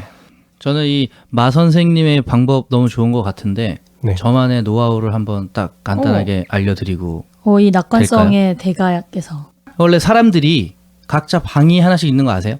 방들이 있다고 이렇게 막 그런 마음의 표현들을 방. 많이 하잖아요. 마음의 방. 근데 그 방을 저 같은 경우는 방이 하나든 10개든 그게 중요한 게 아니고 제가 가지고 있는 방은 복층이에요. 무슨 얘기냐면 방을 옆으로 늘어놓는 게 아니라 방을 위아래로 층을 나눈다고 보시면 돼요. 그래서 그러니까 50대 50인 어떤 상황이에요. 행복과 불행 아니면 뭐 기쁨과 슬픔 이렇게 그냥 우리가 감정을 표현하는 것들이 50대 50으로 딱 갖고 있다면은 그걸 이렇게 나란히 놓고 보는 게 아니라 행복을 위에다 놓고 불행을 밑에다 놓고 이렇게 반을 나누는 거죠. 똑같은 퍼센티지만 느낌은 위에서부터 차곡차곡 그거를 먼저 생각하게 되는 그런 방법을 나름대로 혼자 예, 그래서 이제 저는 방법이 있어요. 제가 뭐 힘들거나 슬프거나 막 이럴 때 어떤 식으로 뭘 풀지 저는 확실한 방법들이 있어서 예, 뭐 강점을 강화하는 스스로 방법을 그거를 터득하신 거예요. 그렇죠. 저는 그래서 이제 그게 이제 제일 처음에 시작했던 거는 이제 초등학교 때부터 영화를 보러 다니는 거였었고, 근데 아까 마 선생님이 얘기했던 거 잘하는 거를 더 이렇게 하고 네. 방금 전에 얘기했듯이 안 되는 거는 오히려 나중에 해라 뭐 이런 얘기를 하잖아요. 그 방법이었네요 보니까. 그렇습니다. 감사합니다. 사실 저는 이번 에피소드 준비하면서 그러니까 행복한 삶이 중요하긴 한데 또 매일매일 반드시 행복해져야 한다 이런 강박을 가지고 살아가는 건 좋지 않은 것 같다는 생각을 했습니다. 그러니까 아침에 일어나서 눈 뜨고 으아 오늘 꼭 행복해야 돼 이러면서 종일 자신이 행복한지 아닌지를 확인하면서 산다면 그것 때문에 더 스트레스를 받을 수도 있겠죠. 아리스토텔레스는 행복은 삶의 의미이며 목적이고 인간 존재의 목표이며 이유이다 라고 했고, 또 헤르만 헤세는 인생에 주어진 의무는 다른 아무것도 없다네. 그저 행복하라는 한 가지 의무뿐. 우리는 행복하기 위해 이 세상에 왔지 라고 이야기했다고 합니다. 근데 예전에는 저도 이렇게 우리가 태어난 목적 또는 사는 목적이 행복하기 위해서 라는 말을 듣고 맞아 행복하게 살려고 사는 거지 그런 생각했었는데 요즘에 저는 조금 달라졌습니다. 제가 100번 태어나도 뭐 아리스토텔레스나 헤르만 헤세처럼 위대한 업적을 남길 수는 없겠지만 삶의 목적과 행복에 대해서 요즘 저는 이렇게 생각합니다. 과연 우리에게 태어난 목적이나 사는 목적이 있는 걸까요? 태어난 목적은 태어난 걸로 이미 달성한 게 아닐까요? 또 사는 목적은 살아가는 걸로 이미 달성한 게 아닐까요? 이미 우리는 우리 인생의 목적을 훌륭하게 해냈다. 그러니까 인생의 목적을 이미 달성한 거라면 행복은 산책 중에 만나는 꽃처럼 살아가다가 보너스로 만나는 건 아닐까. 그래서 제가 드리고 싶은 말씀은 여러분 행복하기 위해 살기보다 그냥 살다가 행복을 많이 만나시기를 바랍니다. 지금까지 오늘도 물량 조절에 실패한 것 같지만 행복한 아마존이었습니다. 끝까지 잘 들어주셔서 감사합니다. 행복하세요. 고맙습니다. 행복하십시오 여러분.